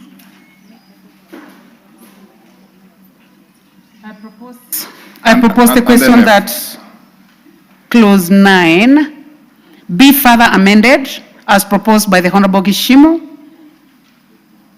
Honorable members, I do not see interest in this, so I move to the amendment. I now put the question that clause 9 be further amended as proposed by the Honorable Gishimo. Will as many as of that opinion say aye? Will as many as of a contrary opinion say nay? The ayes have it. I now go to the amendment by the Honorable Nikal. Dr. Nikal, proceed. Chair, I'm proceeding on the assumption that what has passed is only related to D and not F. Correctly, if that is so, mine is about feedback, that they should provide regular feedback to the supervisor. Now, what we are putting here in terms of interns that eventually are regulated by regulatory authorities, it is important that they also provide a feedback to those regulatory authorities. Thank you, Madam Speaker. Thank you. I propose the question that clause 9 be further amended as proposed by the Honorable Dr. Nikal. I now put the question that clause 9 be further amended as proposed by the Honorable Dr. Nikal. Will as many as of that opinion say aye? Will as many as of a contrary opinion say nay? The ayes have it. I now put the question that clause 9 as amended be part of the bill. Will as many as have that opinion say aye? Will as many as have a contrary opinion say nay? The ayes have it. Clause 10. I propose a question that clause 10 be part of the bill. Honorable Dr. Nyikal. I propose that clause 10 be amended as in the order paper, and the purpose of this, the clause says that an intern engaged in public service shall be eligible to payment of such monthly stipend as the cabinet secretary shall prescribe. What the amendment seeks to do is to recognize interns, particularly medical interns, who are actually employed and are now paid according to what the institution in which they work pay. So basically, we're just covering them, because the other one will then limit them to stipend only, and in their case, it is not stipend. Thank you. Thank you. I propose a question that clause 10 be amended as proposed by the Honorable Dr. Nyikal. Honorable Gishimo. Chair, I agree with Honorable Nyikal. However, I think the concern of Honorable Nyikal will be cured by the amendment that I'm also proposing, which says any other benefit. Any other benefit covers whatever, because it may not only be the medical field that we have intern with different benefits. When we say any other benefit, then it covers everyone. So I think I think you will notice that the Honorable Nyikal has proposed a deletion, and he has substituted with a certain paragraph. So you need to look at the, and if Honorable Nyikal's amendment goes through, yours will fall. Why? Because he's proposing a deletion. Let me see. Yes, you may explain for the benefit of the Honorable Gishimo. This is actually important, because what I've really done, after the deletion, under A, I've actually brought what is in the bill as it is, so that although there's a deletion, that is it, so that if Honorable Chim wants, he can then attach these amendments to Part A of what I proposed. But B is actually a very important element, because these are people who are actually employed, they are being paid, even gratuity will come. So to take the whole of that and put it as any other will really demean what that aspect is. And it's an important aspect. We know it gives us problem every time with in the health sector. Before we go to you, Mover, Honorable Lesuda, I would like to give a chance to the Honorable Gishimo to further amend Honorable Dr. Nyikal's amendment to achieve your amendment. So, are you ready? If you are ready, I can do that. If you are not ready, I can give a chance to the Honorable Lesuda and then come to you after a minute. So we can go to Lesuda and then we come to you. Get ready. Thank you, Madam Speaker. I actually wanted to support the amendment by Honorable Nyikal. I think he just made it a bit more tidy, even in 10A. But I wanted to propose and ask whether it was going to be possible to just add what Geshum, and I think that is what you have said. We will attain the same, whatever he wanted also to mean here. But I also support what Dr. Nyikal has said, because there are interns, for example, like JSS interns, we have the teachers, we have the medics, who have a different arrangement in terms of their payment. They will be covered now in this bill. Yeah. Thank you very much. Honorable Gishimo, you have a chance now. Thank you. I think, Chair, you need to be attentive, because I would like you to tell us whether you agree with him. Thank you, Honorable Chair. I therefore seek to insert, to seek to further amend paragraph 10A as proposed by Honorable Nyikal, to insert and any other benefit immediately after the word stipend, so that now my amendment can be carried along with the Honorable Nyikal's amendments. Okay. So, honorable members, I now propose the question that the amendment in clause 10 by the Honorable Nyikal be further amended as proposed by the Honorable Gishimu. Yes, Honorable Mutuse? ECOMAS? Thank you, Chair. I see the objective, and the objective by Honorable Nyikal is noble, but in my view, the way it is drafted does not come out quite clearly as to what is the intentment. Because if the intentment is to have the full-time interns, like medical interns, earning benefits, then it can be tidier in the manner that is being proposed by Gishimu, because nothing prevents in the manner proposed by Honorable Gishimu. So I don't know if both of them can compromise just for drafting purposes. Then it is a little clearer that you can earn a stipend, but also you can earn other extra benefits. So then you don't have to have a cabinet secretary and then a public service institution. So then there is no clarity as to who is setting the benefits. I thank you, Madam Chair.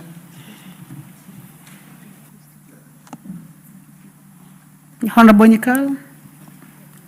Chair, I hope you are speaking to the amendment by the Honorable Gishimu. Yes, I actually did agree, because if you actually get into the cabinet secretary's position and is paying stipends, that is normally something that comes fairly differently. Even during budgeting, stipends are not taken as seriously as remuneration. So if you then remove B and then just leave it with any other, you lose out. So I think Honorable Gishimu, by just saying monthly stipend or any other, then that can enhance the stipend area. It still belongs to the stipend. Then when it comes to B, you are talking on somebody who is actually on regular payment. And remember, this is not only talking of government institutions. We have a situation where interns, even the JS teachers are mainly in government, but in medical interns, maybe engineering interns, they may actually be working in non-government institutions, like in mission hospitals that actually employ interns. Then that will leave them out. So, and I don't think you will get to a situation where private hospitals, mission hospitals will now want to subject themselves to the payment regime in public service. But the B will now say they use what they have in their own institution. Let me give an example. If Kakan Hospital, they take interns, but you cannot subject them to the rules of the public service. Then we subject them to their own rules of how they remunerate their employees. So I would just support the further amendment by Honorable Gishimu and leave B intact. Thank you. Okay. Honorable members, I now put the question that the amendment by the Honorable Dr. Nyikal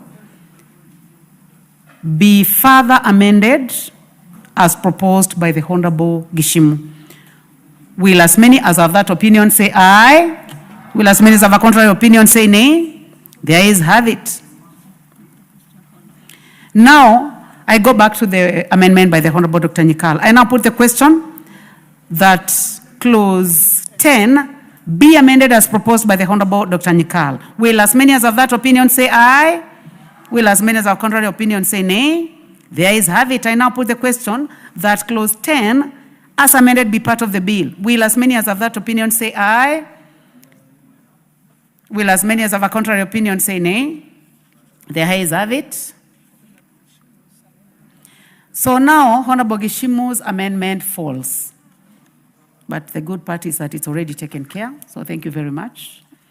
Clause 11. I propose the question that clause 11 be part of the bill. Honorable Gishimu.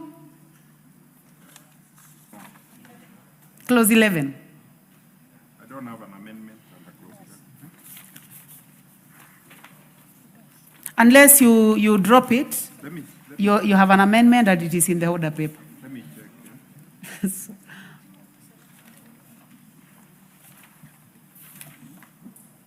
Oh, yeah. Is it your amendment or someone put it Yeah. there? It's yours? Yes. Okay, please proceed.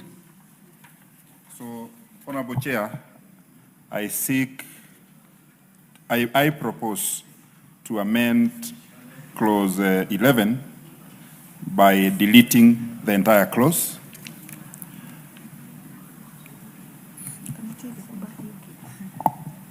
Honorable Speaker, the clause reads, every intern engaged in public service shall be entitled to the provision of personal accident insurance cover by the relevant public service institution. Honorable Speaker, that clause, having amended clause 10, insurance cover is any other benefit. So I believe that has already been covered. That is why I was proposing to delete clause 11. Thank you. And then, Honorable Speaker, when we just limit that the intern to have a personal personal accident insurance cover, that limits them because there are also other insurance covers that may be required for the interns when they are serving. So I think once we say that the entitlements will be prescribed through regulations by the CS, and that is why I thought any other benefit, an insurance cover is also a benefit to an intern.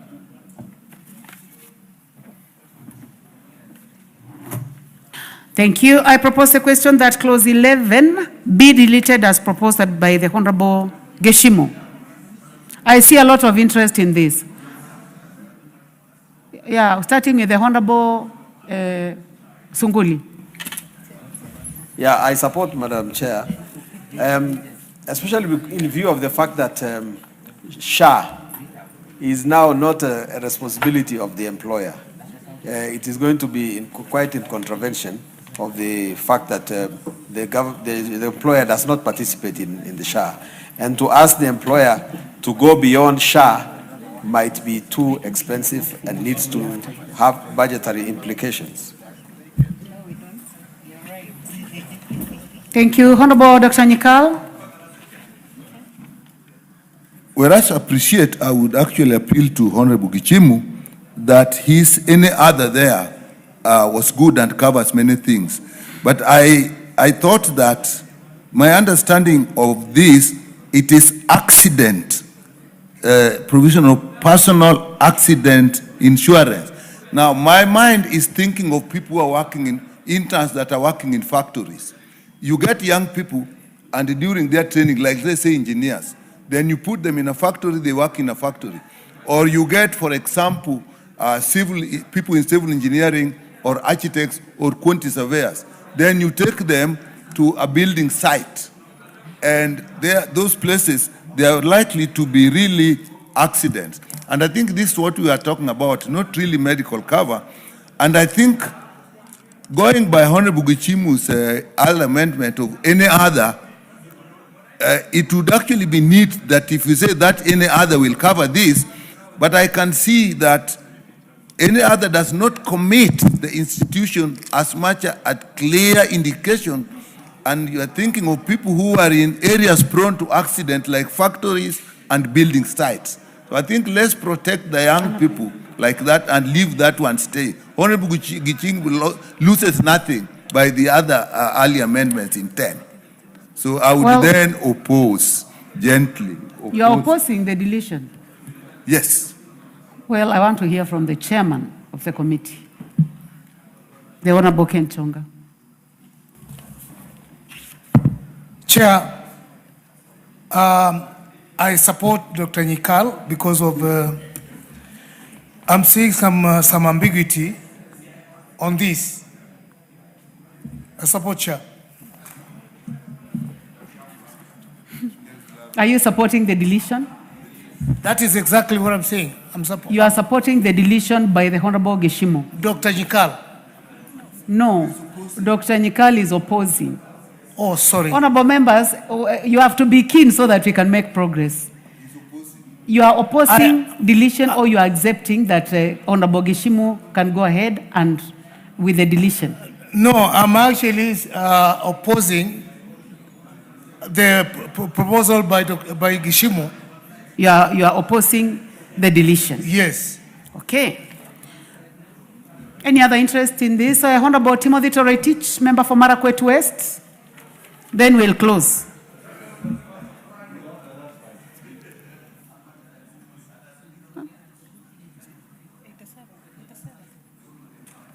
Honorable members, those who are in the House and those who have interest in this, please hit the intervention button. So, honorable members, I now put the question that clause 11. Honorable Geshimo wants to say something before we close. Yes, 1 minute Yes, or less. Chair. You know, this clause might also be discriminatory. Are the other public service, do the other public service enjoy personal accident insurance covers? I think that's something that we also need to ask ourselves, whether they are usually provided. Yeah? So that now we don't make it possible for the interns only to enjoy and the other public servants do not enjoy that cover.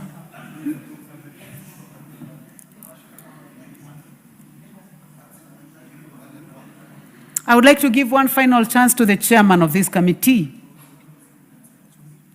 Chairman of this committee, one final Madam comment. Speaker, the reason why it's being proposed is because,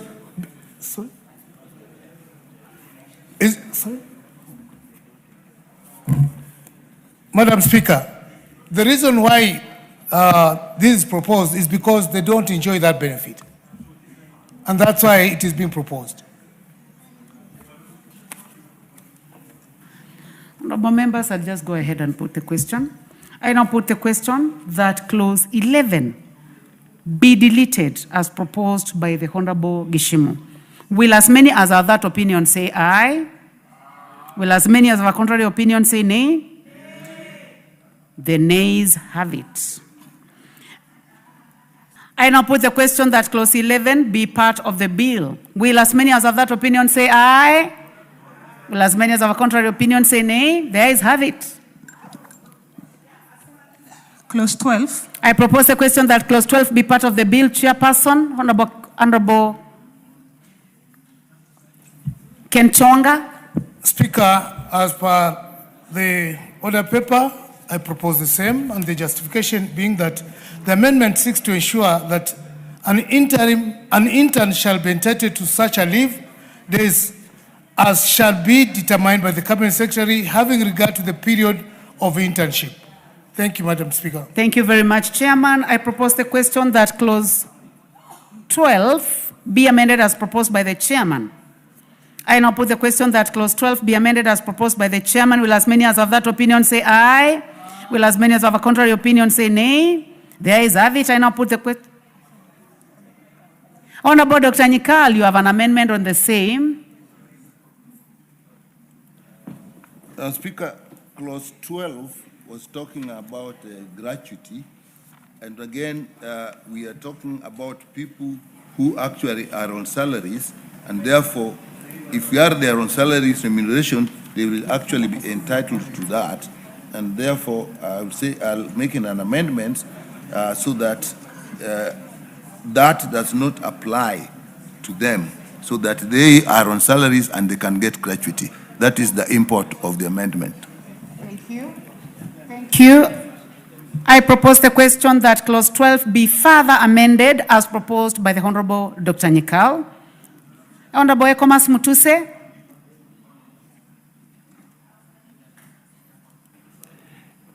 The amendment being proposed by Dr. Nikal, in my view, enhances the purpose of the provision, which is to give the interns to further cater for the welfare of the interns.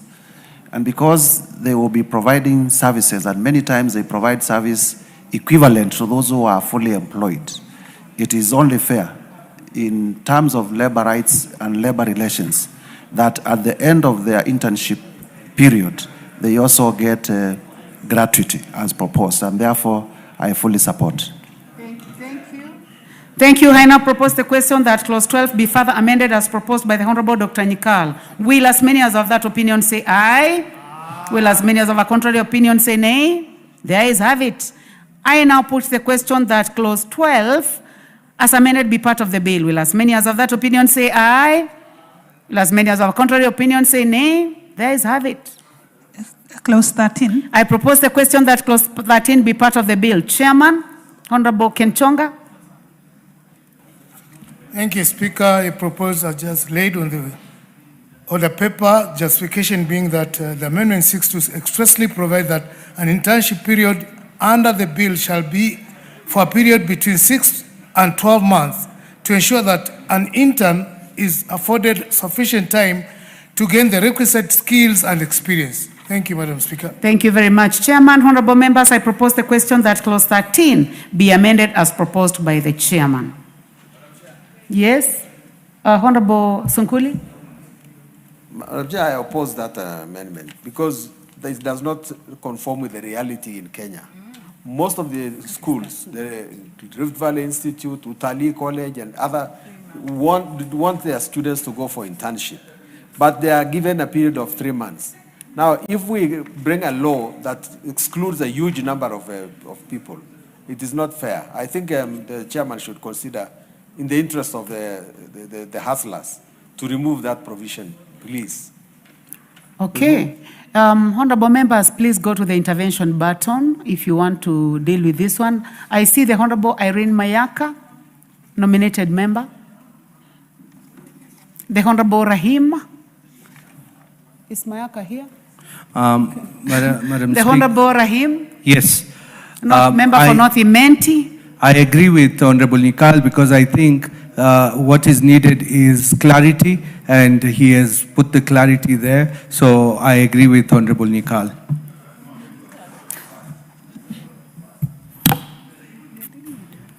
Actually, we are on clause 13, and we are dealing with the chairman of the committee, who is the Honorable Kenchonga. The Honorable Gishimo? Okay, let me deal with the intervention button. The Honorable Naisula Lesuda. Thank you, Chairperson. I know we deliberated a lot on the issue of the time frame, while we were before the committee. But when I look at the initial, how it is in the bill, it caters for everyone. So that whether it's 3 months, whether it's 6 months, and so we're just saying that it cannot, because it says an internship period shall be valid for any period as may be determined by a person in charge of a public service institution, but such internship period shall not exceed 12 months. So, okay, but also it depends with the other institution. But the limit, capping it 6 months to 12, there is a student who might just have 3 months. So are we saying that that student has to really do that, to do internship for 6 months to graduate? So I'm rethinking not to go with the chairman's and the committee's amendment. Honorable members, in the bill, it says shall not exceed 12 months. Honorable Gishimo? Chair, I oppose the deletion, the amendment by the Honorable Chair, because not exceeding 12 months also takes care of his concern. Because there are some instances, as the Honorable Naisura has said, the internship might be for a short period, yeah? And of course, that make that locks anybody who wants to go for an internship for like 3 or 4 months. So I think let's leave it not exceeding 12 months. So any period between 6 and 12 months is also covered within the provision as it is in the bill. The difference, honorable members, there is a difference between, the chairman is saying between 6 to 12 months. The bill says shall not exceed 12 months. So the matter of 3 months is now, well, I would like to give a chance to the Honorable Irene Mayaka, nominated member. Thank you, Honorable Chair. Chair, the reason why I also oppose the Chair's amendment is because this is too definitive when it says for a period between 6 and 12 months. And just to give a practical example, like for example, for the interns who are going for jurisprudence, they go for 3 months. So when you define between 6 to 3 months to 12 months, you're actually locking out the ones who have a specific period of 3 months. So up to 12 months is actually safe for everyone. Thank you. Yeah. The Honorable Timothy Toroitich, member for Marakwet. Chair, I rise to support the amendment by the Chair. Honorable Chair, if you look at the bill as originally drafted, it caps a maximum of 12 months. But if the amendment I'm reading as provided for in today's order paper, that is clause 13.2, it says, subsection 1 shall not apply where a regulatory authority prescribes an internship that exceeds 12 months. Honorable Chair, if I'm reading the order paper as it is, what if there is an agency or an authority or an entity that provides for an internship exceeding 12 months? If we limit as provided for originally in the text, what happens for those exceeding 12 months?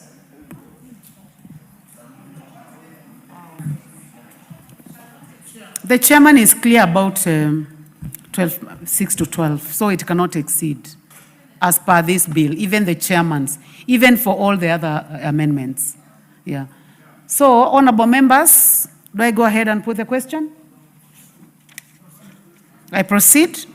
Honorable members, I now put the question that clause 13 be amended as proposed by the chairman. Will as many as have that opinion say aye?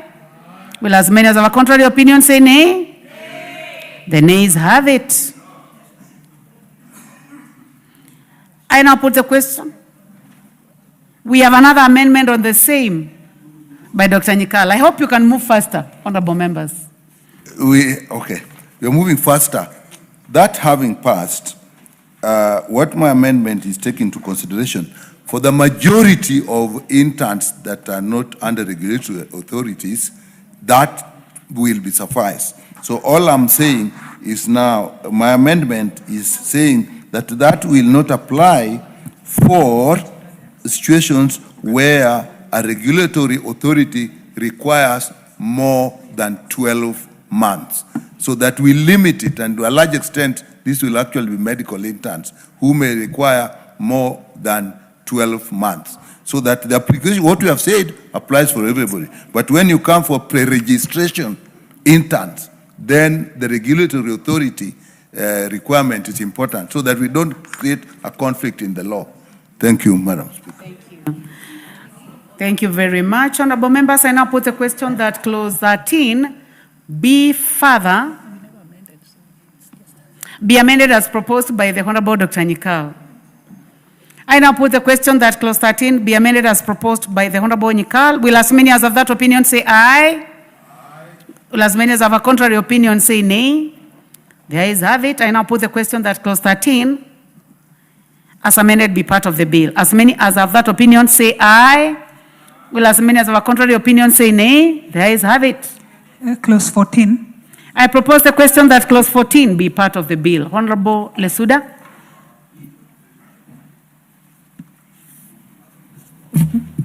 All right, so thank you, Chairperson. I rise to move that the bill be amended by inserting the clauses as they appear on the order paper. And it is just to clarify that Article 2321G of the Constitution emphasizes merit, fair competition and qualification. Prior internship provides relevant public sector experience and demonstrates capability which is consistent with merit-based recruitment. So by inserting this, it's giving that whoever is recruiting considers internship as work experience, and probably earn them some points more than someone that hasn't. Because we've had the whole debate of interns saying that they need to be absorbed. Sometimes I know there could be budgetary constraints to it, that automatically after the internship is over, they be recruited. But it is someone has actually taken time to do internship probably for a whole year. So that should count for work experience, Madam Chairperson. Thank you. I propose the question that clause 14 be amended as proposed by the Honorable Lesuda. Honorable members, I had said that if you have interest, you hit the intervention button, and I don't see any interest in the intervention button. I'll now put the question that clause 14 be amended as proposed by the Honorable Lesuda. Will as many as have that opinion say aye? Will as many as have a contrary opinion say nay? Mine is, what is indicated on my document and in the order paper is 14.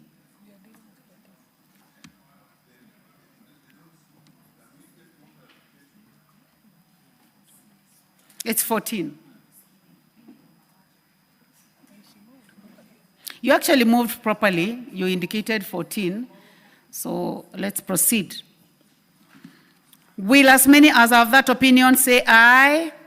Will as many as have a contrary opinion say nay? The ayes have it. We have an amendment by the Honorable Geshimo.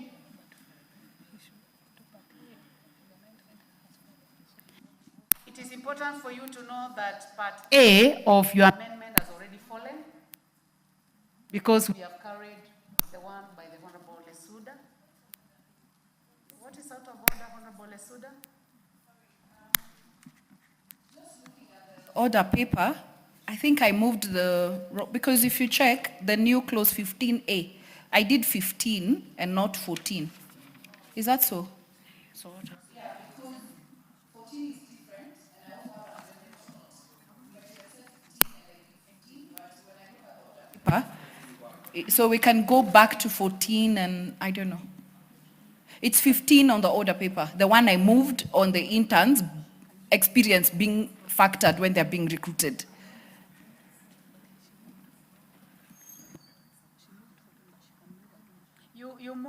You moved 14 and you moved properly. You can move again. Honorable Lesuda, you can move again. Honorable Lesuda, you can move 14 again. We are still there, so we have an opportunity for you to move again. So thank you, Madam Chairperson. So I do move that clause 14 of the bill be amended in subclause 1 as in the order paper. And this one, Madam Speaker, is that Article 47 of the Constitution requires administrative actions to be lawful, reasonable, and procedurally fair. So I looked at the 24 hours and I realized that someone could, something could have happened to them and they collapsed and it's 24 hours. So, and in 24 hours, maybe that person has not reported to the employer. So I thought that is quite, and I thought 24 hours is also reasonable. Because also we can't have interns disappearing. And the only thing we are saying is please just notify your employer that you're not able to go to work. Thank you. Thank you. Honorable members, I now propose the question that clause 14 be amended as proposed by the Honorable Lesuda. Honorable members, I'd asked you go to the intervention button. Timothy Toroitich. Honorable Okay. Speaker, I rise to support the amendment by the chair because, Honorable Speaker, 24 hours is quite unreasonable. I think 14 days would also meet it's reasonable to the extent that someone can explain where they were, and of course that guarantees fair hearing pursuant to Article 50 of the Constitution. Member for Baringo.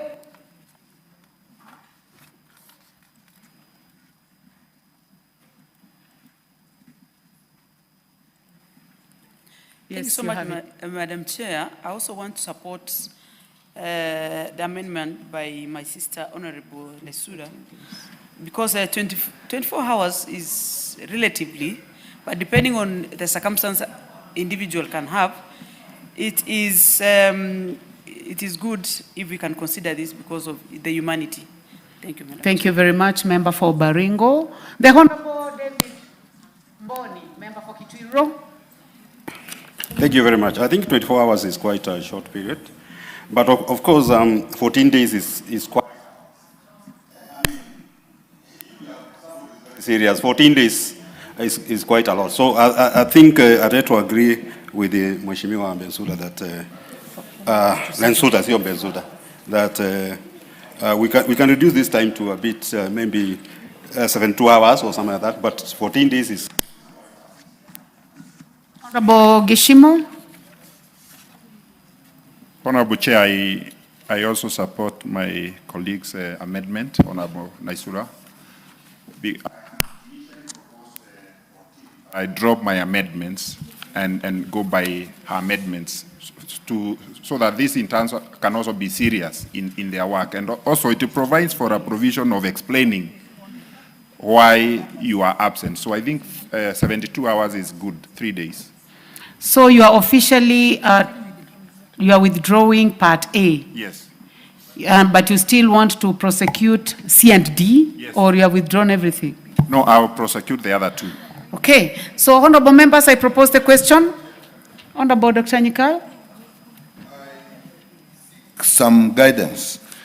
Would that also apply for interns that are actually on working terms, or those now will be handled with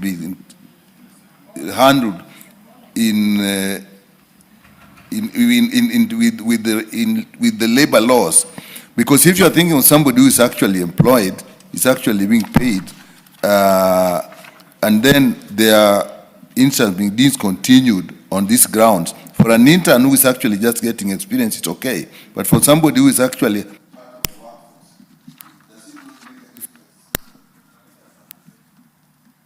You are seeking I think clarification guidance. from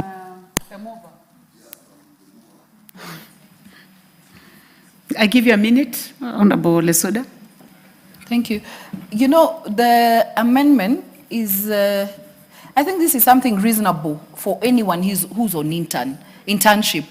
3 days, why wouldn't you communicate to whoever is your employer? It's not saying that missing work.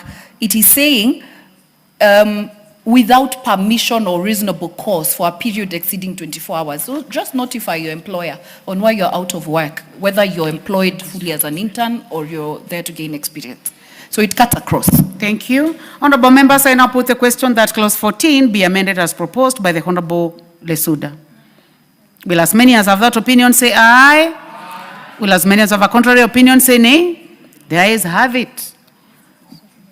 Now, Honorable Gishimo, you have a chance to move your amendments. Honorable Chair, I propose that clause 14 be amended as indicated in the order paper.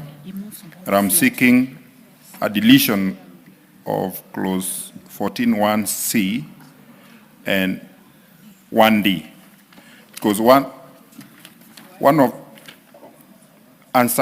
unsatisfactory performance, that's a very unmeasurable, a vague consideration for someone to be dismissed from an internship. What is the yardstick of measuring that performance? You know, it is left to the whims of the person who the intern is under to determine what is unsatisfactory performance, unless we have a list of what is unsatisfactory performance or even defined, then I think that is superfluous. And also D, failure to obey lawful instructions. You know, what are lawful instructions? So that also leaves the discretion of the person under whom the intern is to determine such things. So we just, I think it's fair we delete them to avoid a situation whereby an intern will be chased away or discontinued for reasons or for things that cannot be measured or ascertained. Honorable members, I propose the question that clause 14 be further amended as proposed by the Honorable Gishimu. Honorable Member for Marakwet West, Timothy Toritich. Honorable Chair, whereas I support the amendment by Honorable Gishimu, C and D, also in terms of E, commission of a criminal offense, who determines whether an offense is criminal. What I would propose, Chair, I don't know whether I'm allowed to propose an amendment at this stage, to say that once the intern has been arraigned before a court of law and charged with a criminal offense, because who determines, can the employer determine whether an offense is criminal? So now which one are you, you are supporting deletion of C and D? Chair, I'm supporting deletion of C and D, but also proposing an amendment on E to say that arraigned before a court of law and charged with the commission of a criminal offense. Because, Chair, you cannot, an employer cannot determine whether an offense is criminal unless that person has been, charges have been preferred and a matter taken to a court of law so that at least an offense has been prescribed before that particular, it is determined whether it is criminal or not. Thank you, Chair. Honorable Lesuda. Chairperson, I hear what my colleague is saying, but he cannot propose an amendment on the floor. The amendment that is before us is the one by Honorable Gishimu, which I actually support. So it's a good proposal, but there's no amendment on the floor. Actually, Honorable Lesuda, he can amend, he can further amend Honorable Gishimu's.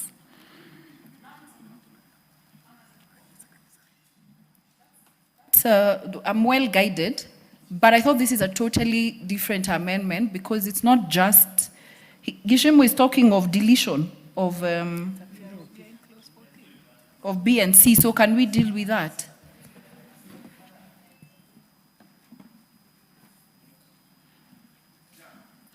David Boni. Thank you very much. I want to support deletion as proposed by Honorable Gishimu. You know, unsatisfactory performance, to me, this is a value judgment. I mean, is the employer to determine if this person is performing or not. And therefore, I don't think this something should be the law. Because as he's saying, if you bring in the law, then you need to bring indicators to show that this person is performing or not performing. So I really support a deletion of that, that clause. Thank you.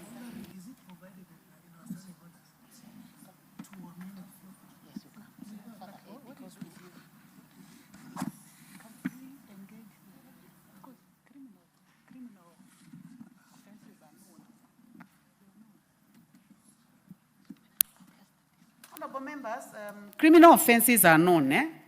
Criminal offenses are known, and I would like, for the purpose of making progress, I would like now to push the question. Yes, Honorable Dr. Nyikal, I hope you can be the last on this. I think I'll be. You know, my colleagues have said unsatisfactory can't be measured.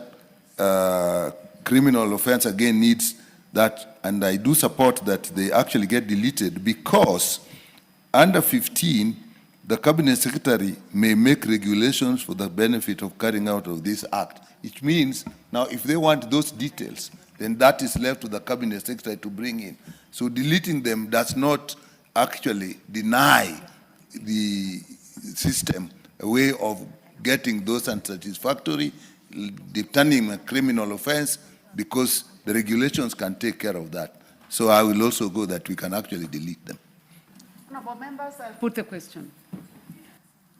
Honorable members, I put the question that clause 14. Oh, before I put the question, the member, the Honorable Jematia. The Honorable Jematia. I want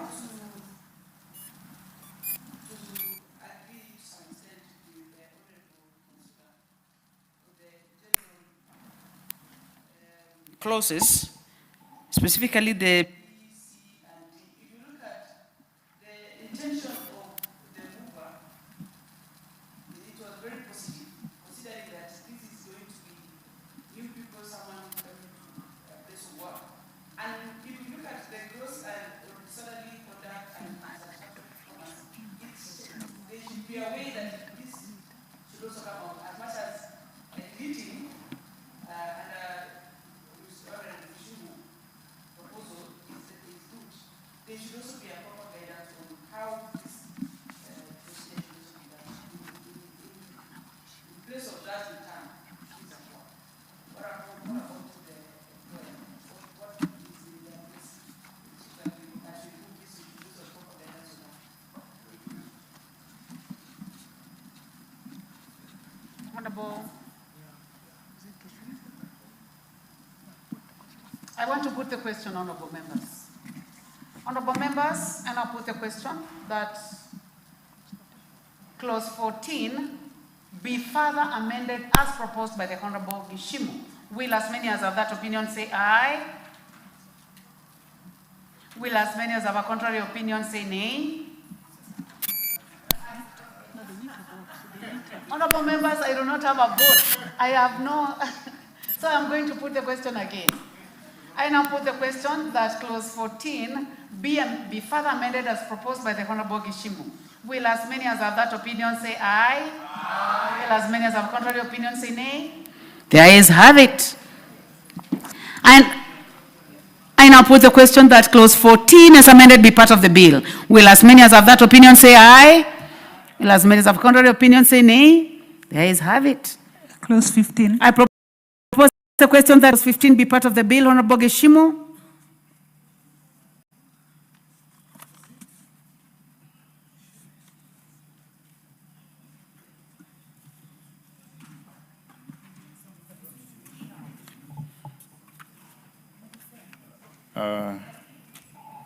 Chair, I propose to amend, to have clause 15 amended by deleting the word may and substituting shall.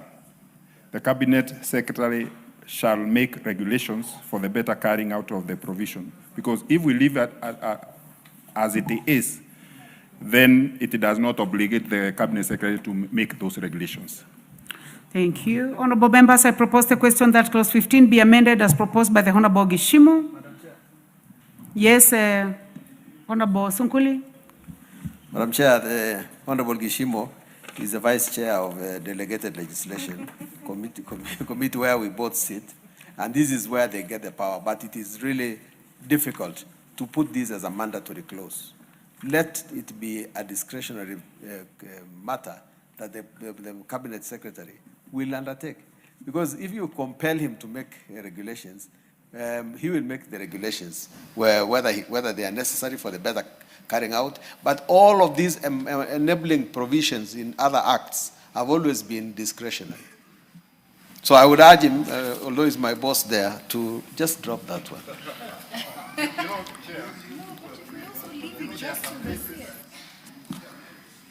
You would like to explain? Yeah, take a minute, please. You know, Chair, we, and honorable members, Honorable Sunkuli, there are areas that we have said we have left for the CS to make regulations for the purposes of either stipends and other benefits. So if we leave it discretionally, we are not saying that the CS must make within a certain period of time, but that obligates the CS at some point to do what is required in law. Otherwise, we'll have some sections of the law unoperational if we do not obligate the CS.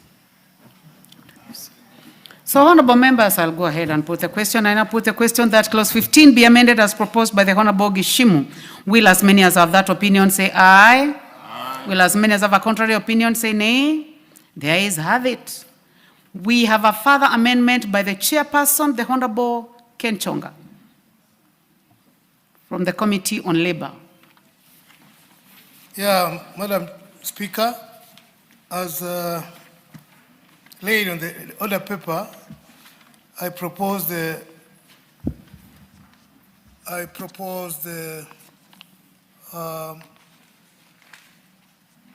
recommendation as made, the justification being that the amendment seeks to provide the regulations that the regulation shall be made by the Cabinet Secretary in consultation with the state organs as defined in the Constitution, and also to provide the extent and limits of the powers delegated to the Cabinet Secretary as provided in the Constitution.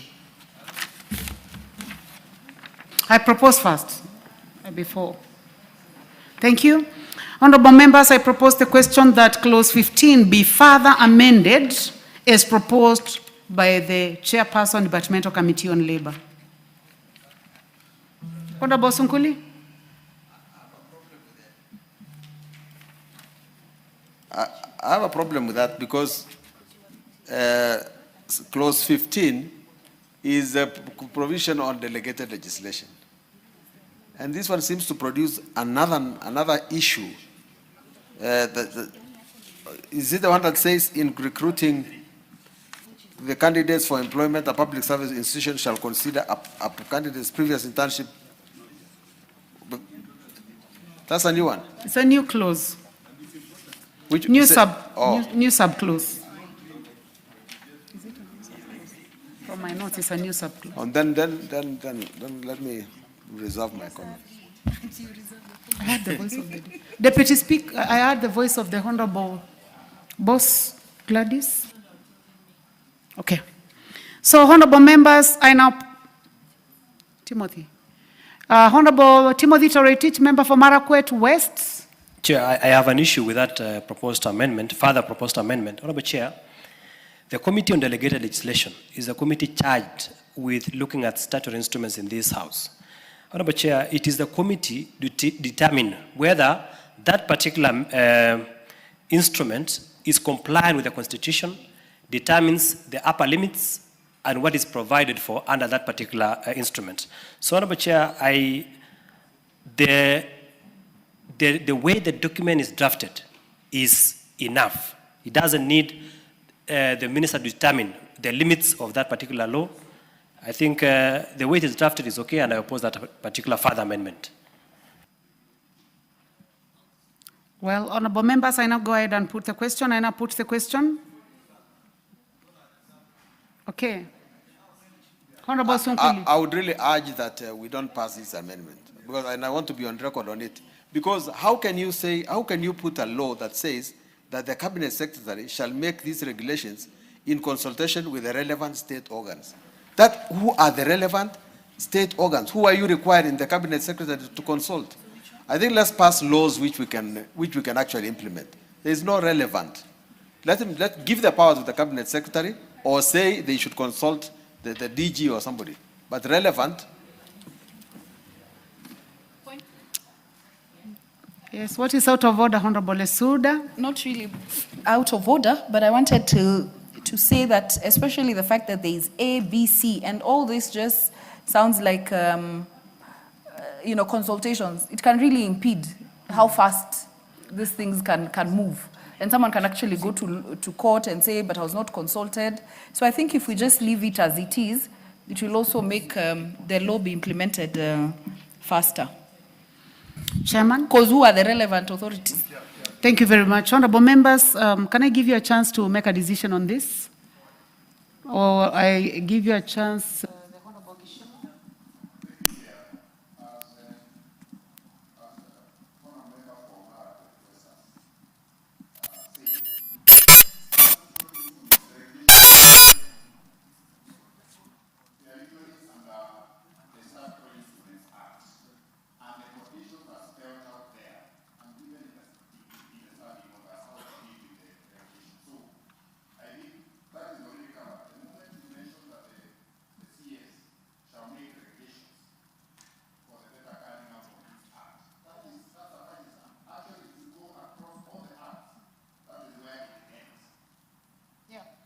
So, honorable members, I now put the question that clause 15 be further amended as proposed by the chairperson Departmental Committee on Labor. Will as many as have that opinion say aye? Aye. Will as many as have a contrary opinion say nay? The nays have it. I now put the question that clause 15 as amended be part of the bill. Will as many as have that opinion say aye? Will as many as have a contrary opinion say nay? The ayes have it. New clauses. New clause 14A.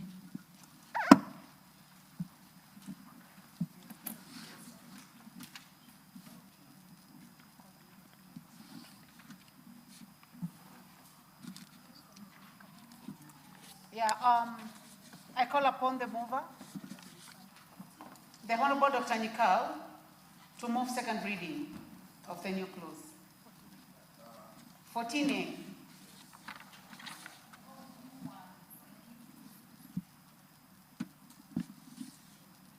Proceed, Dr. Nikal.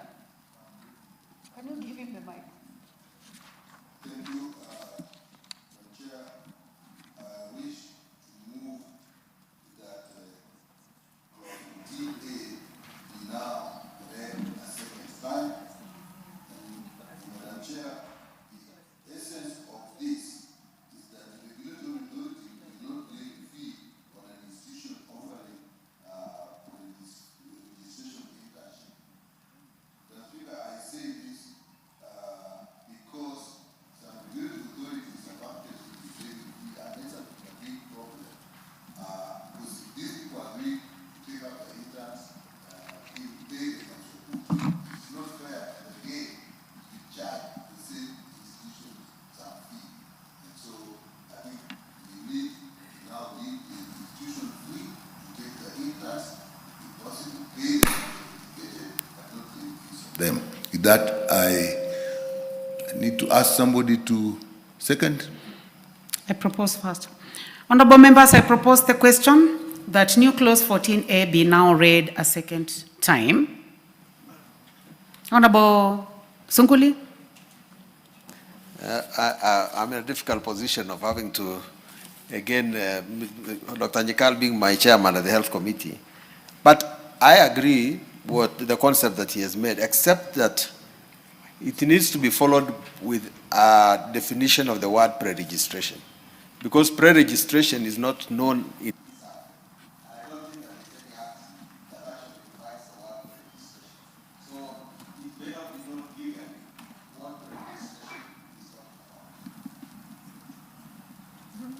Honorable David Mboni. Honorable members, those who are interested, please go to the intervention button.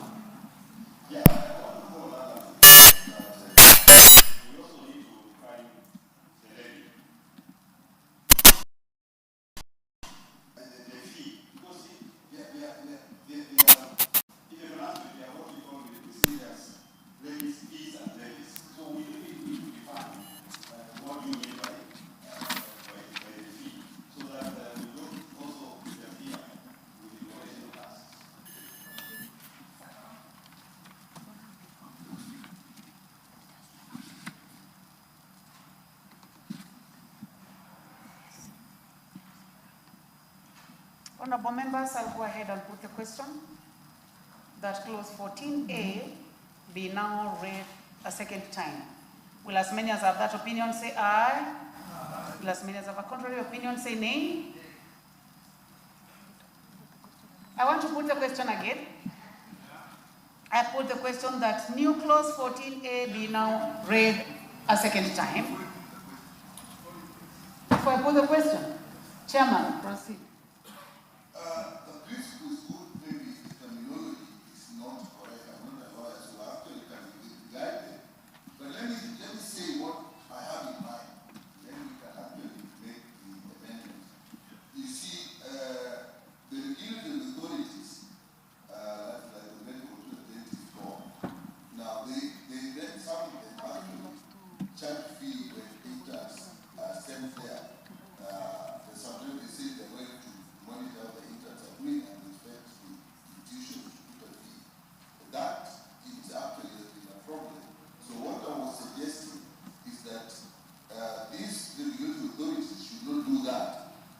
question is, I will then remove the word levy and put charge a fee on an institution offering internship leading to registration. Then it will remove the word of registration and it will be clear. The lawyers can tell us that there is a difference between levy and charge a fee. Can I give a chance to you, Honorable Gishimo?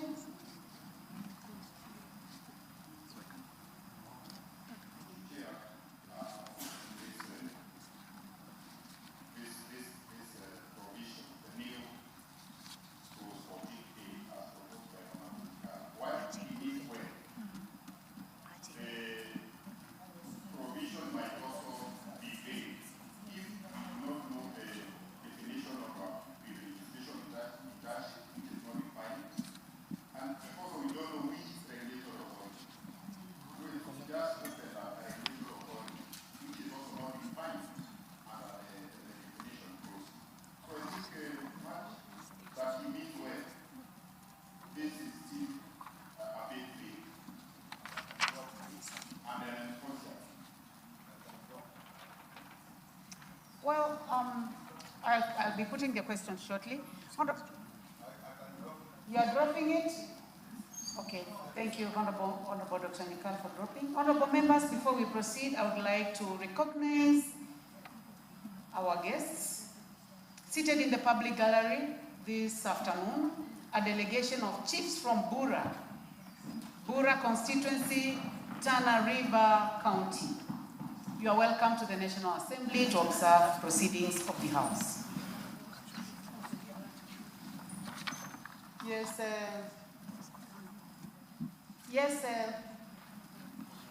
the Honorable Member, you would like to say something?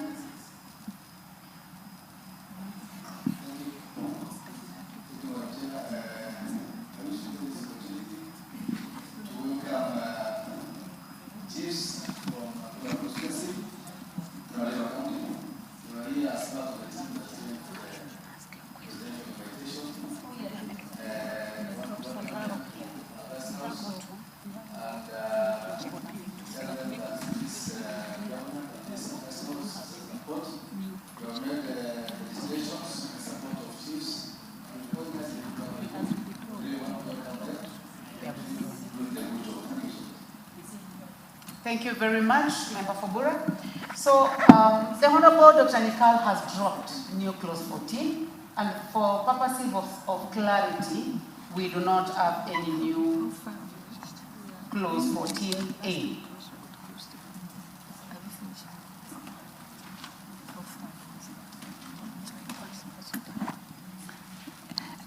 New clause 15A. The Honorable Lesuda.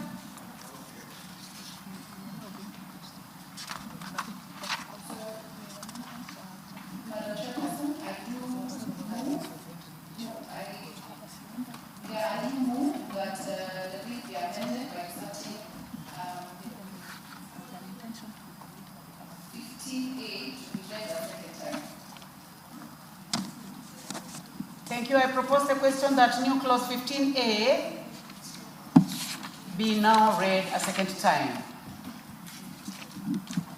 So, Madam Chairperson, the whole essence of including this new clause is to ensure that, according to Article 232, 1G of the Constitution, it emphasizes merit, fair competition, and qualification.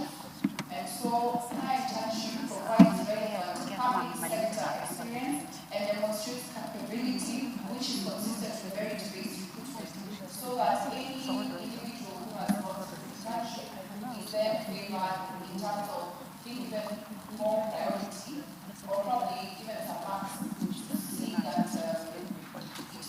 that internship actually counts.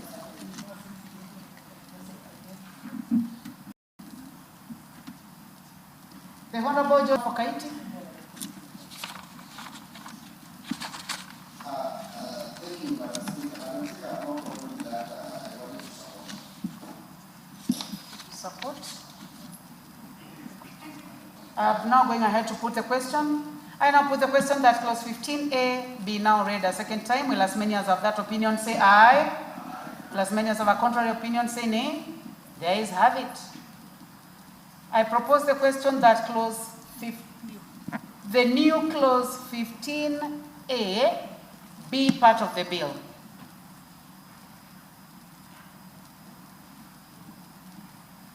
I do not see any interest in this, so I go ahead and put the question that new clause 15A be part of the bill. Will as many as have that opinion say aye? Will as many as have a contrary opinion say nay? The ayes have it. Clause 2. I propose the question that clause 2 be part of the bill. We have several amendments, honorable members. We start by the one by the chairman, Departmental Committee on Labor. Thank you, Madam Speaker. Honorable member, you may take your seat, Chairman. I'm going to start with the one by the Honorable Lesuda. It's the mover of this motion. And for you, Honorable Lesuda, you are only concentrating on Part A.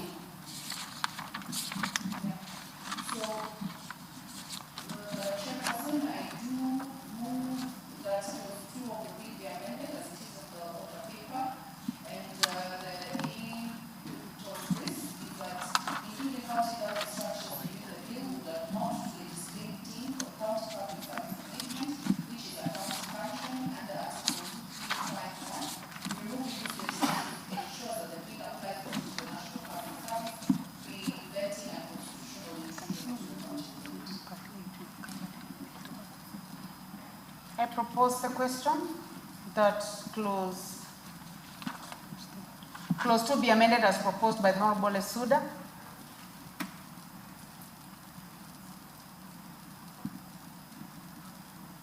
Is Bonnie your interest in this? Proceed.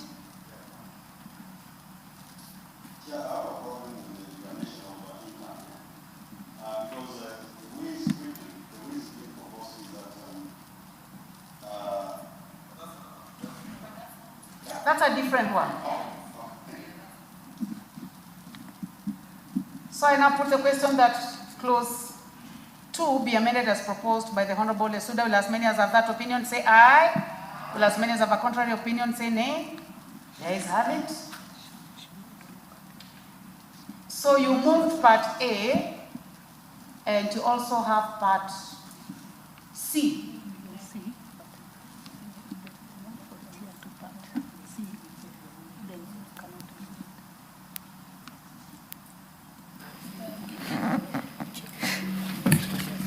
Thank you, Chairperson. Let me give a chance to the chair of the committee, because I think both of you have interest in the same.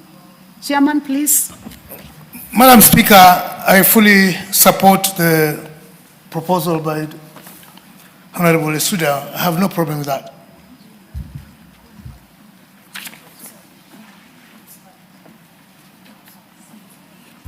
Implying therefore C will stand dropped.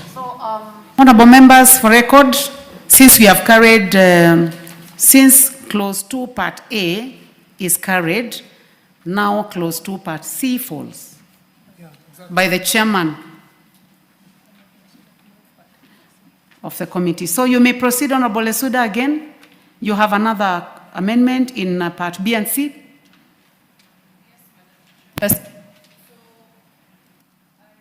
That clause 2B of the bill be amended as it is in the order paper. That is, we're deleting the definition of the County Public Service Board now that we have dropped the issues of counties. Please put the two together.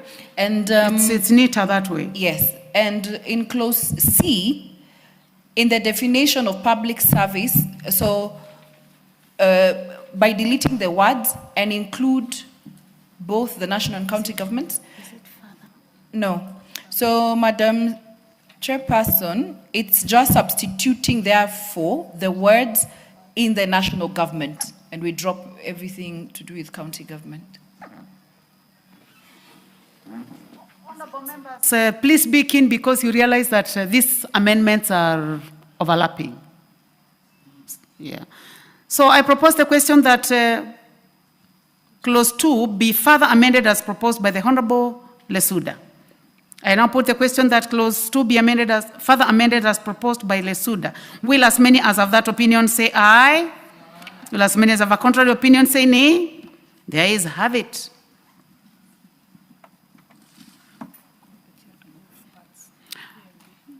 Chairman, you have amendments on part C and E.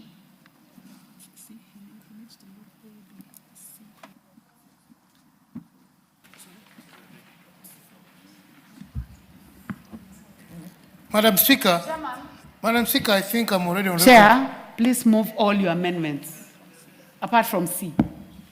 Sorry? All your amendments apart from C. Thank you, Madam Speaker. And under my justification, Part A is to ensure that the Cabinet Secretary responsible in regard to matters relating to the recruitment of interns is the Cabinet Secretary responsible for matters relating to public service. And B, there's a need for a deletion of the definition of certificate, as the intern is used in two different contexts in the bill. The term is used in clause 7, subsection 1 to refer to a person with a certificate qualification as a person eligible for internship, while clause 8.1 provides that a public institution shall issue certificates of internship to interns upon successful completion of the internship program. Honorable members, I propose the question that clause 2 be further amended as proposed by the chairman.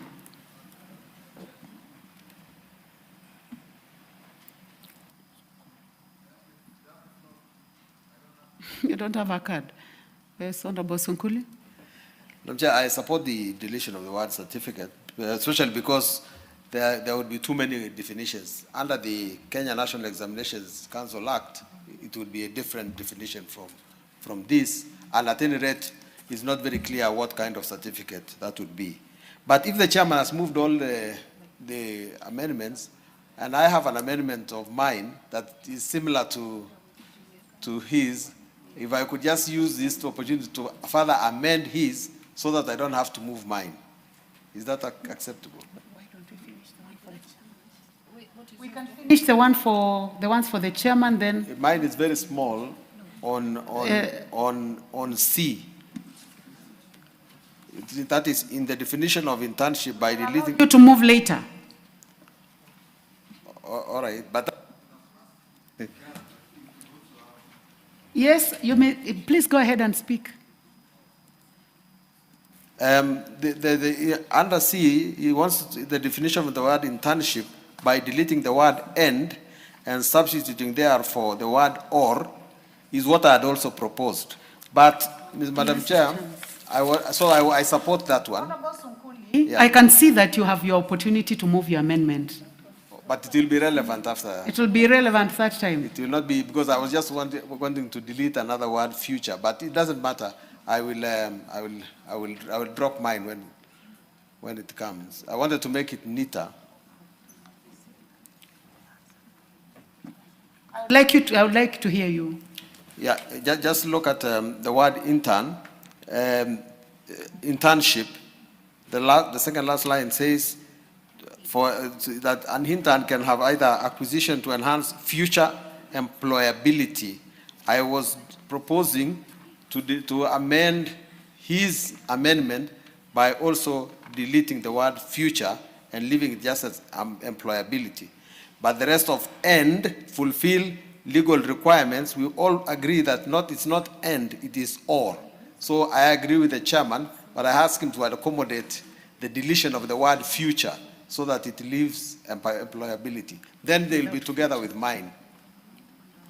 You can then amend the amendment by the Honorable Chairman. Yeah, that's right. Or to that extent, just by deleting the word future from the original one, not from his. I now propose the question that clause 2, the amendment by the Honorable Chairman of Labour Committee be further amended as proposed by the Honorable Sunkuli. Will as many as have that opinion say aye? Will as many as have a contrary opinion say nay? The ayes have it. Honorable, I now propose the question that clause 2 be amended as proposed by the Honorable Chairman, the Honorable Ken Chonga. Will as many as have that opinion say aye? As many as a contrary opinion say nay? The ayes have it.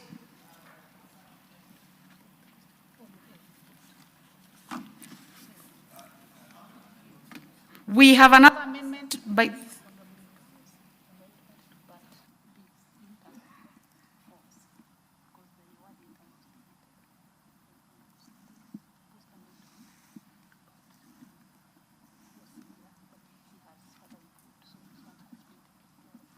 Okay, so the amendment by the Honorable Dr. Nyikal falls because the word intern was deleted. Honorable Sunkuli's is included because he further amended the amendment by the chairman of Labour Committee. Yes, you may go to your mic, please. I didn't get the opportunity to actually bring the intention, my intention of intern means what I intended to bring is to the word training. So let me just get, because. For Dr. Nyikal, your proposed amendment on clause 2, part A, you can still go ahead. The one which fell is a partial one. So the definition of full-time basis, you can still go ahead and amend. So you have your opportunity to do so. Yeah, then I beg to move that we actually meant as in the order paper, and we have a new definition in proper alphabetical sequence, full-time basis, meaning the maximum number of hours in a week as stipulated by an employer. So that really will mean the issue of experience that is required before somebody gets to registration. Yep. Thank you. Honorable members, I propose the question that clause 2 be further amended as proposed by the Honorable Dr. Nyikal. I do not see any interest in this. So, honorable members, I now put the question that clause 2 be further amended as proposed by the Honorable Dr. Nyikal. Will as many as have that opinion say aye? Will as many as have a contrary opinion say nay? The ayes have it.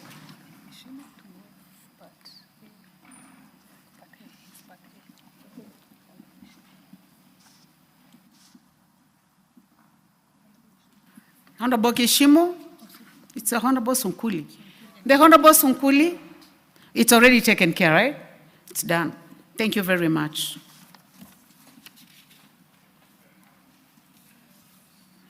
I now propose the question that clause, I now put the question that clause 2. Chair, if you look at the order paper, I also had proposed amendments under clause 2.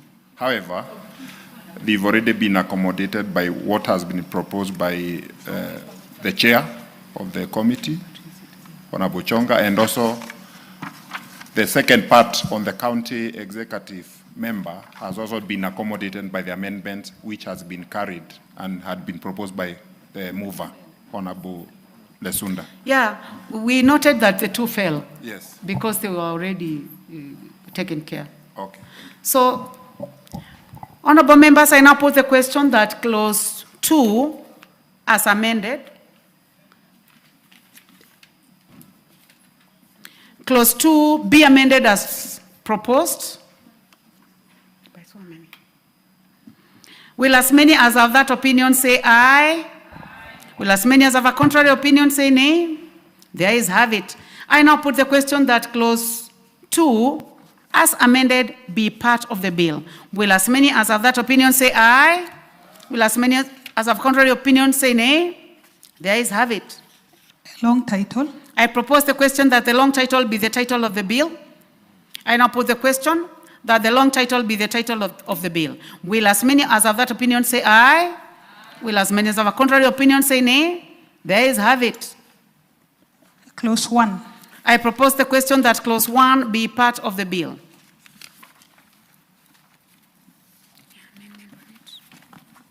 I now put the question that clause 1 be part of the bill. Will as many as have that opinion say aye? Will as many as have a contrary opinion say nay? The ayes have it.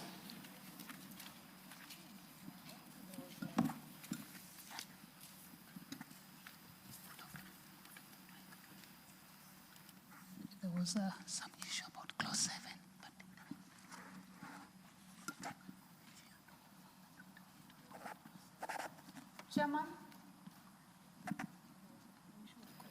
Chair, there was an issue on clause 7, and I would like you to make your comment on whether there is any need to recommit clause 7 or we are done.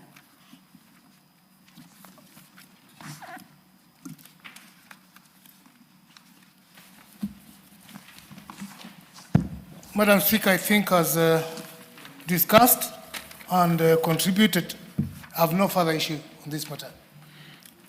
Thank you very much. So no recommittals. Honorable members, thank you very much for your patience. You notice that when we have amendments by different members on the same clause, it takes much, much longer than usual. So thank you very much for your patience. We have the end.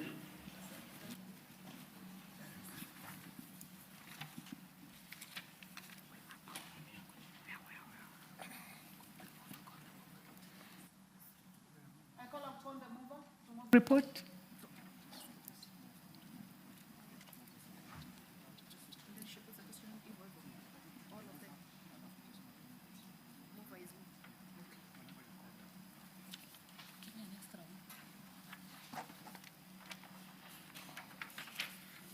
Take your time, Honorable Lesuda.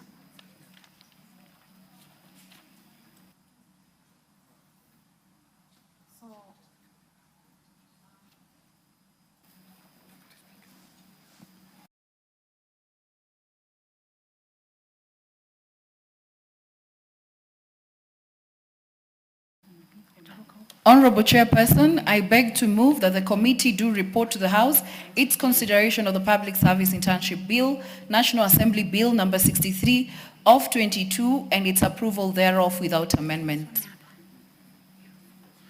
Honorable members, I put the question that the committee do report to the House its consideration of the Public Service Internship Bill, National Assembly Bill number 63 of 2022, and its approval thereof with amendments. Honorable members, Madam Speaker,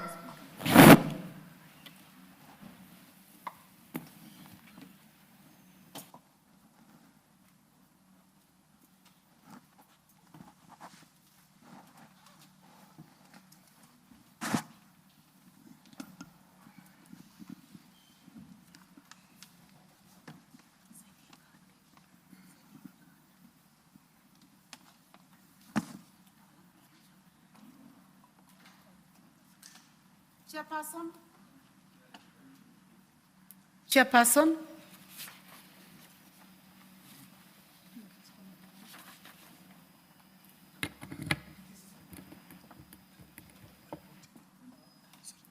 With amendments, report with amendments.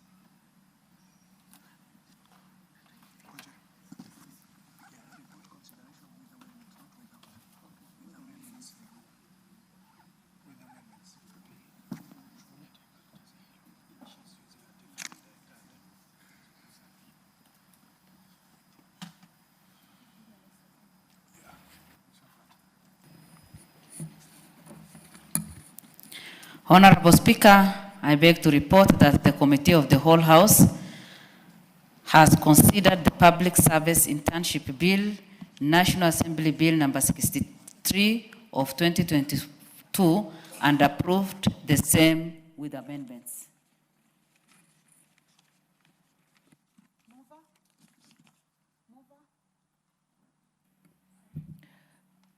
Honorable Speaker, I beg to move that this House do agree with the report of the Committee of the Whole House on its consideration of the Public Service Internship Bill, National Assembly Bill number 63 of 2022. I also request Honorable Gishemo to second the motion. Honorable Speaker, I second.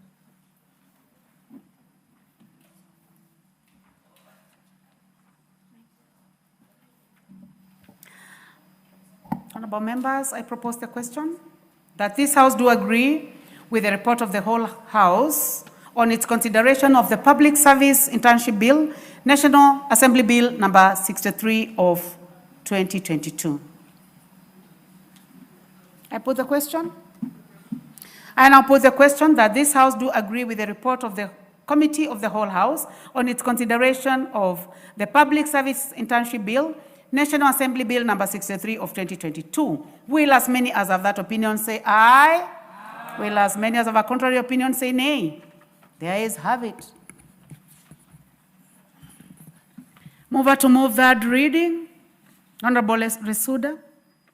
Honorable Speaker, I beg to move that the Public Service Internship Bill, National Assembly Bill number 63 of 2022, be now read a third time. I also request Honorable Nyikal to second. Honorable Dr. Nyikal. I second.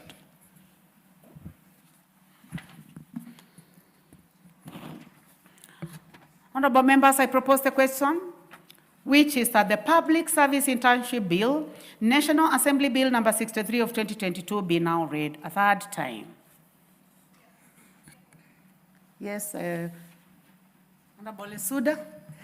Thank you very much, Madam Speaker. I want to take this opportunity to most sincerely thank each and every member who has contributed to this bill from the time it was first read in this House. I'd like to thank the committee, especially the chairperson and the Committee of Labor, for the intense engagement that we had when I appeared before them, and even for the support of this bill, Madam Speaker, having known that they have other amendments on the public service matters, but they really gave this consideration. I'd also like to thank the Office of the clerk through table office and everybody else, the legal person who really helped me with this amendment. And I'd also like to thank Honorable Dr. Nyikal, Honorable Geshemo, Honorable Sunkuli, who looked at the bill and came up with the amendments. There are many members here who have worked with me, Honorable Timothy, Honorable Rene, and others, Madam Speaker, who took keen interest on this bill. I do really pray, because I know that there were regulations on how we treated interns, or how we treat interns in the public sector. But now with the legal document, the law, I am certain that the interns will be treated better in this country, and they will also gain the requisite experience as they go on with their work. And I also thank Dr. Nyikal for bringing in the issue of other interns, like the teachers, and also those in the medical field. I do appreciate that. Thank you so much, Madam Speaker, and thank you to everyone.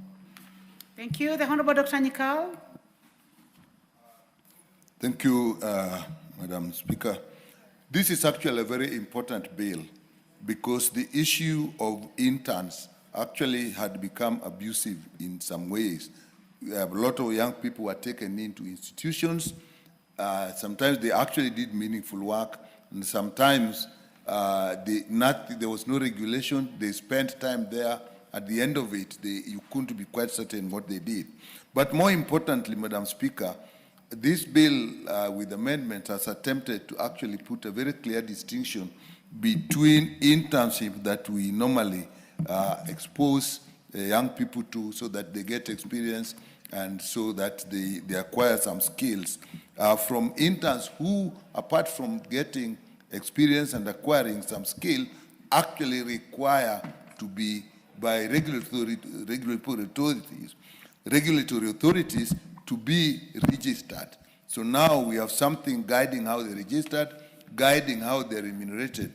But I'm sure that as we implement this, and I noticed that the Cabinet Secretary has been given the authority to do regulations, we'll actually find a lot of areas that need to be strengthened.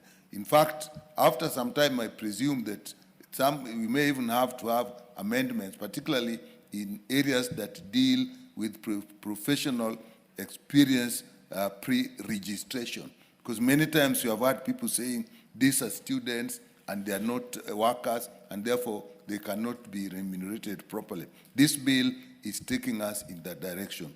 With that, I thank you, Honorable Speaker. Honorable Mayaka, would you like to comment? I can see you have Thank you, Honorable hit Speaker. the intervention button. Yes, I did, Honorable Speaker. Thank you, Honorable Speaker, for the opportunity. I also just want to take this time to thank the Honorable Lesuda for this very progressive bill. And Honorable Speaker, this is one space that has not really had proper structures. And this bill offers that for especially in the public sector and to those who will be taking internship work, especially after college and university. Honorable Speaker, speaking from experience, having gone through internship in the private sector and seeing the difference with what is experienced in the public sector, I think this is a very a good direction that we are taking as a House. And for me, it just gives me joy that we are able to legislate and bring structures to institutions and spaces that did not have that in the first place. So many thanks to the Honorable Lesuda for this and all the members who contributed to enriching it. I thank you. Honorable Gishimo.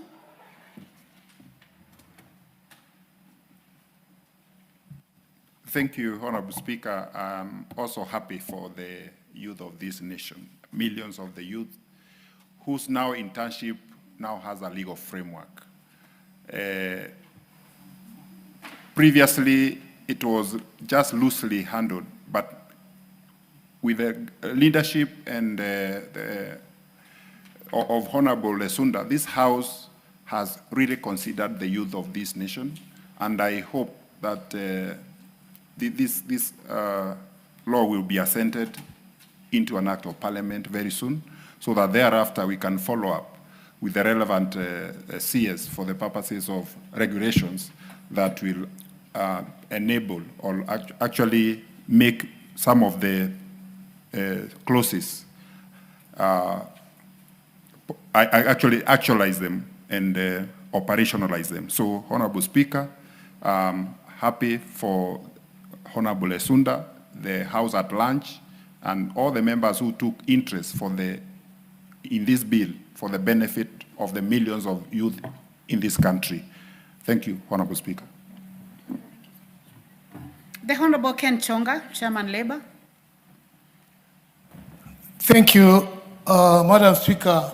Going by the various amendments that have been made to this bill, we are seeing a light where even the interns are guided.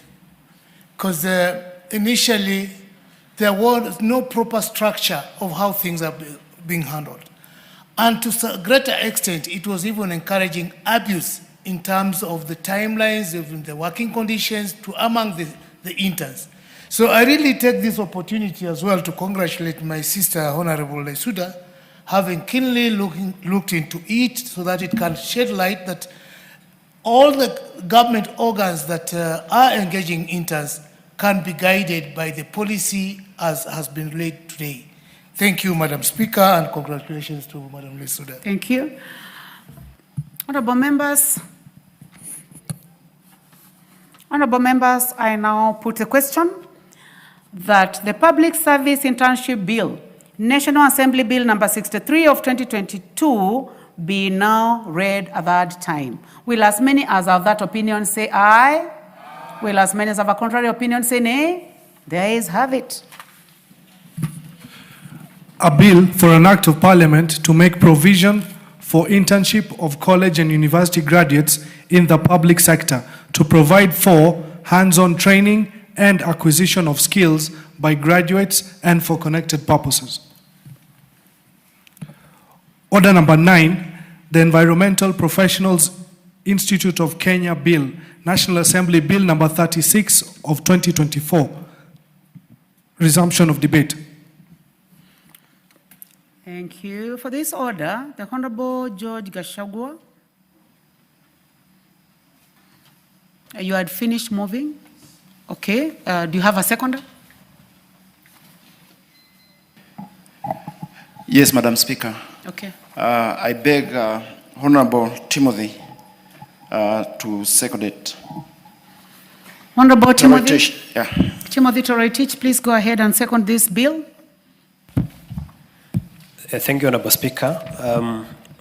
Honorable Speaker, I rise to second this bill. From the onset, Honorable Speaker, I wish to thank the Honorable Member, Honorable Gachagua, for such a progressive bill that he has brought to this Parliament. Honorable Speaker, this bill seeks to provide a comprehensive legal framework to establish the Environmental Professionals Institute of Kenya. Honorable Speaker, this of course will in turn promote professionalism within the environmental profession within this country. Honorable Speaker, for any progressive body in this country, there must be a proper framework guiding it. Honorable Speaker, we have several professional bodies in this country. We have the Kenya Medical Practitioners and Dentists Board Council. We have the Institute of Human Resource Management. Honorable Speaker, we have the Nursing Council in this country. We have the Law Society of Kenya, in which I am proudly a member of. Honorable Speaker, we have Kenya Institute of Supplies Management. So many institutions that are properly regulated in this country. Honorable Speaker, we have quacks or masqueraders who are pretending to be professionals in certain bodies that they are not. Honorable Speaker, and therefore I think the Honorable George Gachagua has given life to matters to do with the environment in this country. Honorable Speaker, many people outside there are pretending, are running kiosks, pretending to give expertise in matters to do with environment. Honorable Speaker, I have run through this particular piece of legislation, and it provides clearly on what should happen in case there is an issue of negligence or malpractice insofar as environmental matters are concerned. Honorable Speaker, I just wish to run through it in a few minutes. Honorable Speaker, under clause 4 of the bill, dealing with functions of the institute. Honorable Speaker, it provides that this institute shall register, regulate, and exercise general supervision and control over professional development and practice of environmental professionals in Kenya. Honorable Speaker, it registers those professionals. Number 2, it promotes research. Honorable Speaker, we are in an era where we are fighting climate change, and therefore we need research to be conducted. Honorable Speaker, the other day I was seeing Naivasha. Naivasha, Honorable Speaker, is about to be swallowed by the lake Naivasha. Most hotels have been swallowed, and therefore we need expertise. We need to promote research in matters environment in this country, so that we want to know reasons as to why River Lake Naivasha is rising, water levels in Baringo, in Bogoria are rising. So if we have this particular body, we will be able to invest more money in research. And Honorable Speaker, it will of course aid in matters to do with environment protection. Honorable Speaker, NEMA sometimes has been adding alone. So we need a body that will work closely with NEMA so that they regulate those particular individuals. Honorable Speaker, as I sum up, there is a very important chapter in part 4, clause 31, on how to deal with professional misconduct insofar as environmental matters is concerned. Honorable Speaker, that particular clause provides that a person registered as an environmental professional commits an act of professional misconduct if such a person fails to follow the laid down procedures. Number 2, Honorable Speaker, commits gross negligence in the conduct of professional practice. Number 3, Honorable Speaker, releases information that is false to a client. Of course, the other one is performs an assignment which is beyond the scope of his professional competency. Honorable Speaker, what are the consequences? The law provides that a person who has committed such an offense, 1, is served with a letter of admonishment Number two, he is of course removed from the register. Honorable Speaker, the reason as to why such bodies as LSK, as Engineers Board of Kenya are performing so well is because they have a legislation that is very comprehensive, that gives limits as to the extent to which a professional may act. Honorable Speaker, even the act of cancelling, of issuing a practicing certificate to environmental experts is very important. Honorable Speaker, I thank the Honorable Member, Honorable George Gashagwa. I rise to support and second the letter, the spirit, and the intent of this particular law, which is the Environmental Professional Institute Bill of Kenya 2024. Thank you, Honorable Speaker. I second. Thank you. Oh, members, after such an eloquent moving and seconding, I now propose the question that the Environmental Professionals Institute of Kenya Bill, National Assembly Bill number 36 of 2024, be now read a second time. On my board, I can see the Honorable Kichimu, the Honorable Sane, followed by the Honorable Mayaka. Thank you, Mr. Speaker. Mr. Speaker, the environment is a very wide sector, so wide with a multitude of professionals practicing within the realm of the environment. Mr. Speaker, the manner in which this sector has been handled was so chaotic, ad hoc, with a lot of unprofessional things done around the environment, Mr. Speaker. How environmental audits were done wasn't satisfactory. How environmental impact assessment, they were merely paperwork, then the real professional, it didn't give the professional test so required for such a sensitive aspect of the human life. Mr. Speaker, human life entirely revolves mostly on the environment, how we handle and manage the environment. We can't be careless about it. So this bill is a wonderful bill, a bill that attempts to bring all professionals into one house, to create the right human pool so that it is a regulator for the first time. NEMA has been doing this. It is the focal point for all environmental issues, both at local and international level. It is the focal point for climate change. It has been weighed down by the real environmental issues, but we lacked a regulator.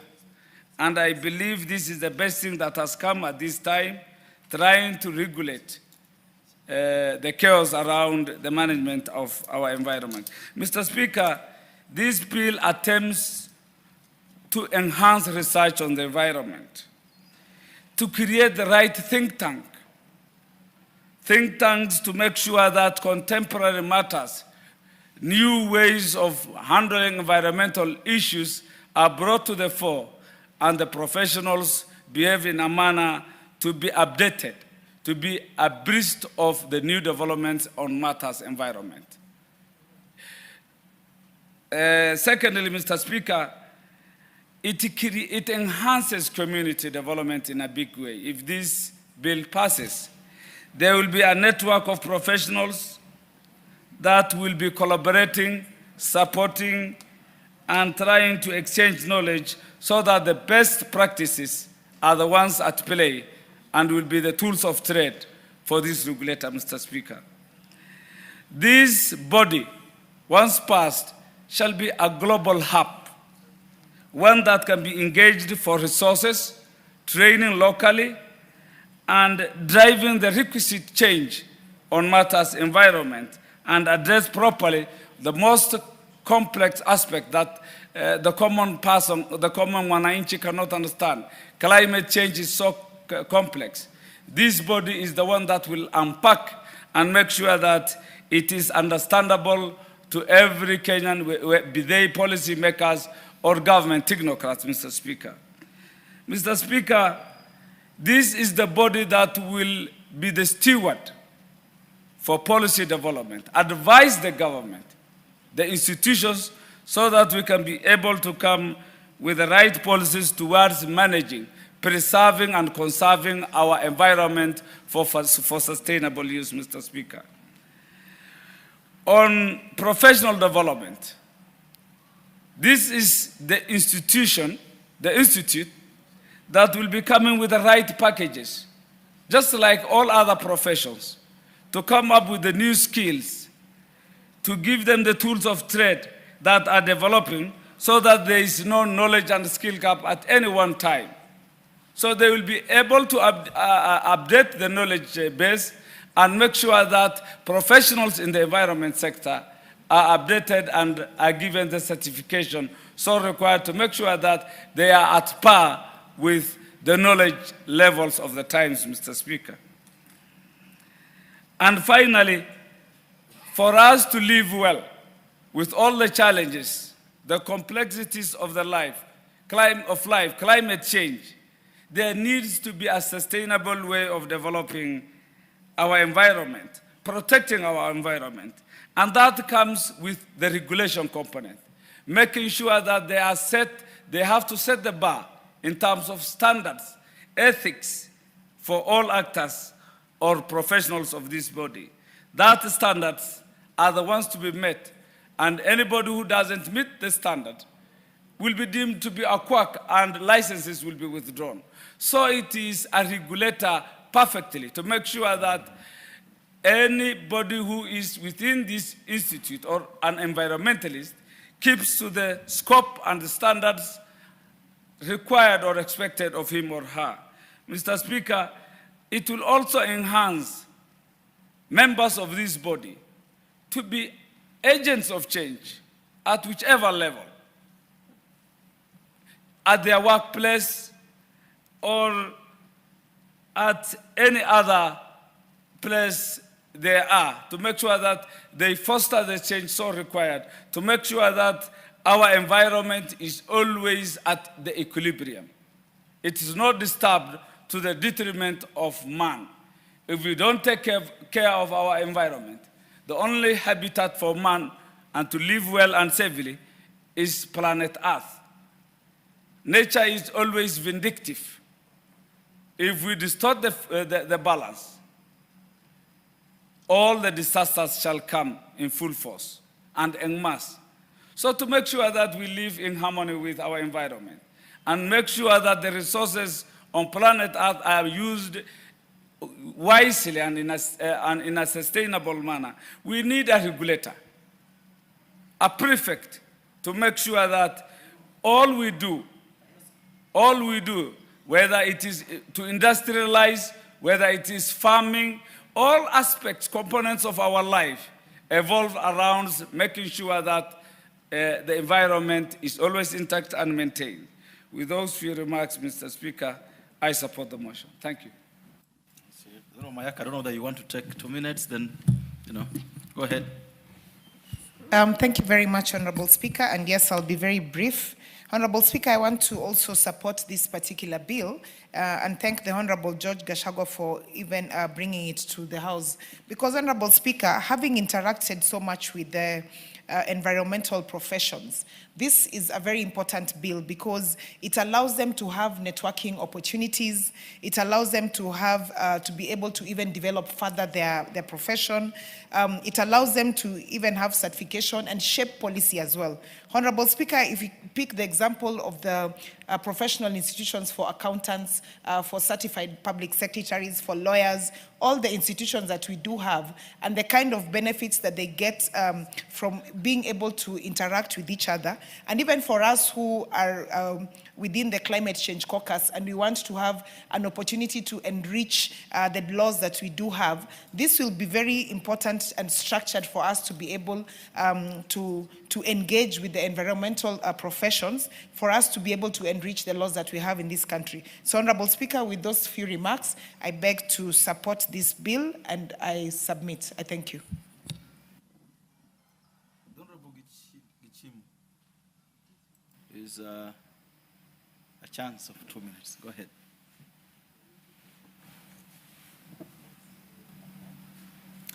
Honorable Speaker, I also rise to support this bill by Honorable Gachagua, George Gachagua, member for Ndaragwa.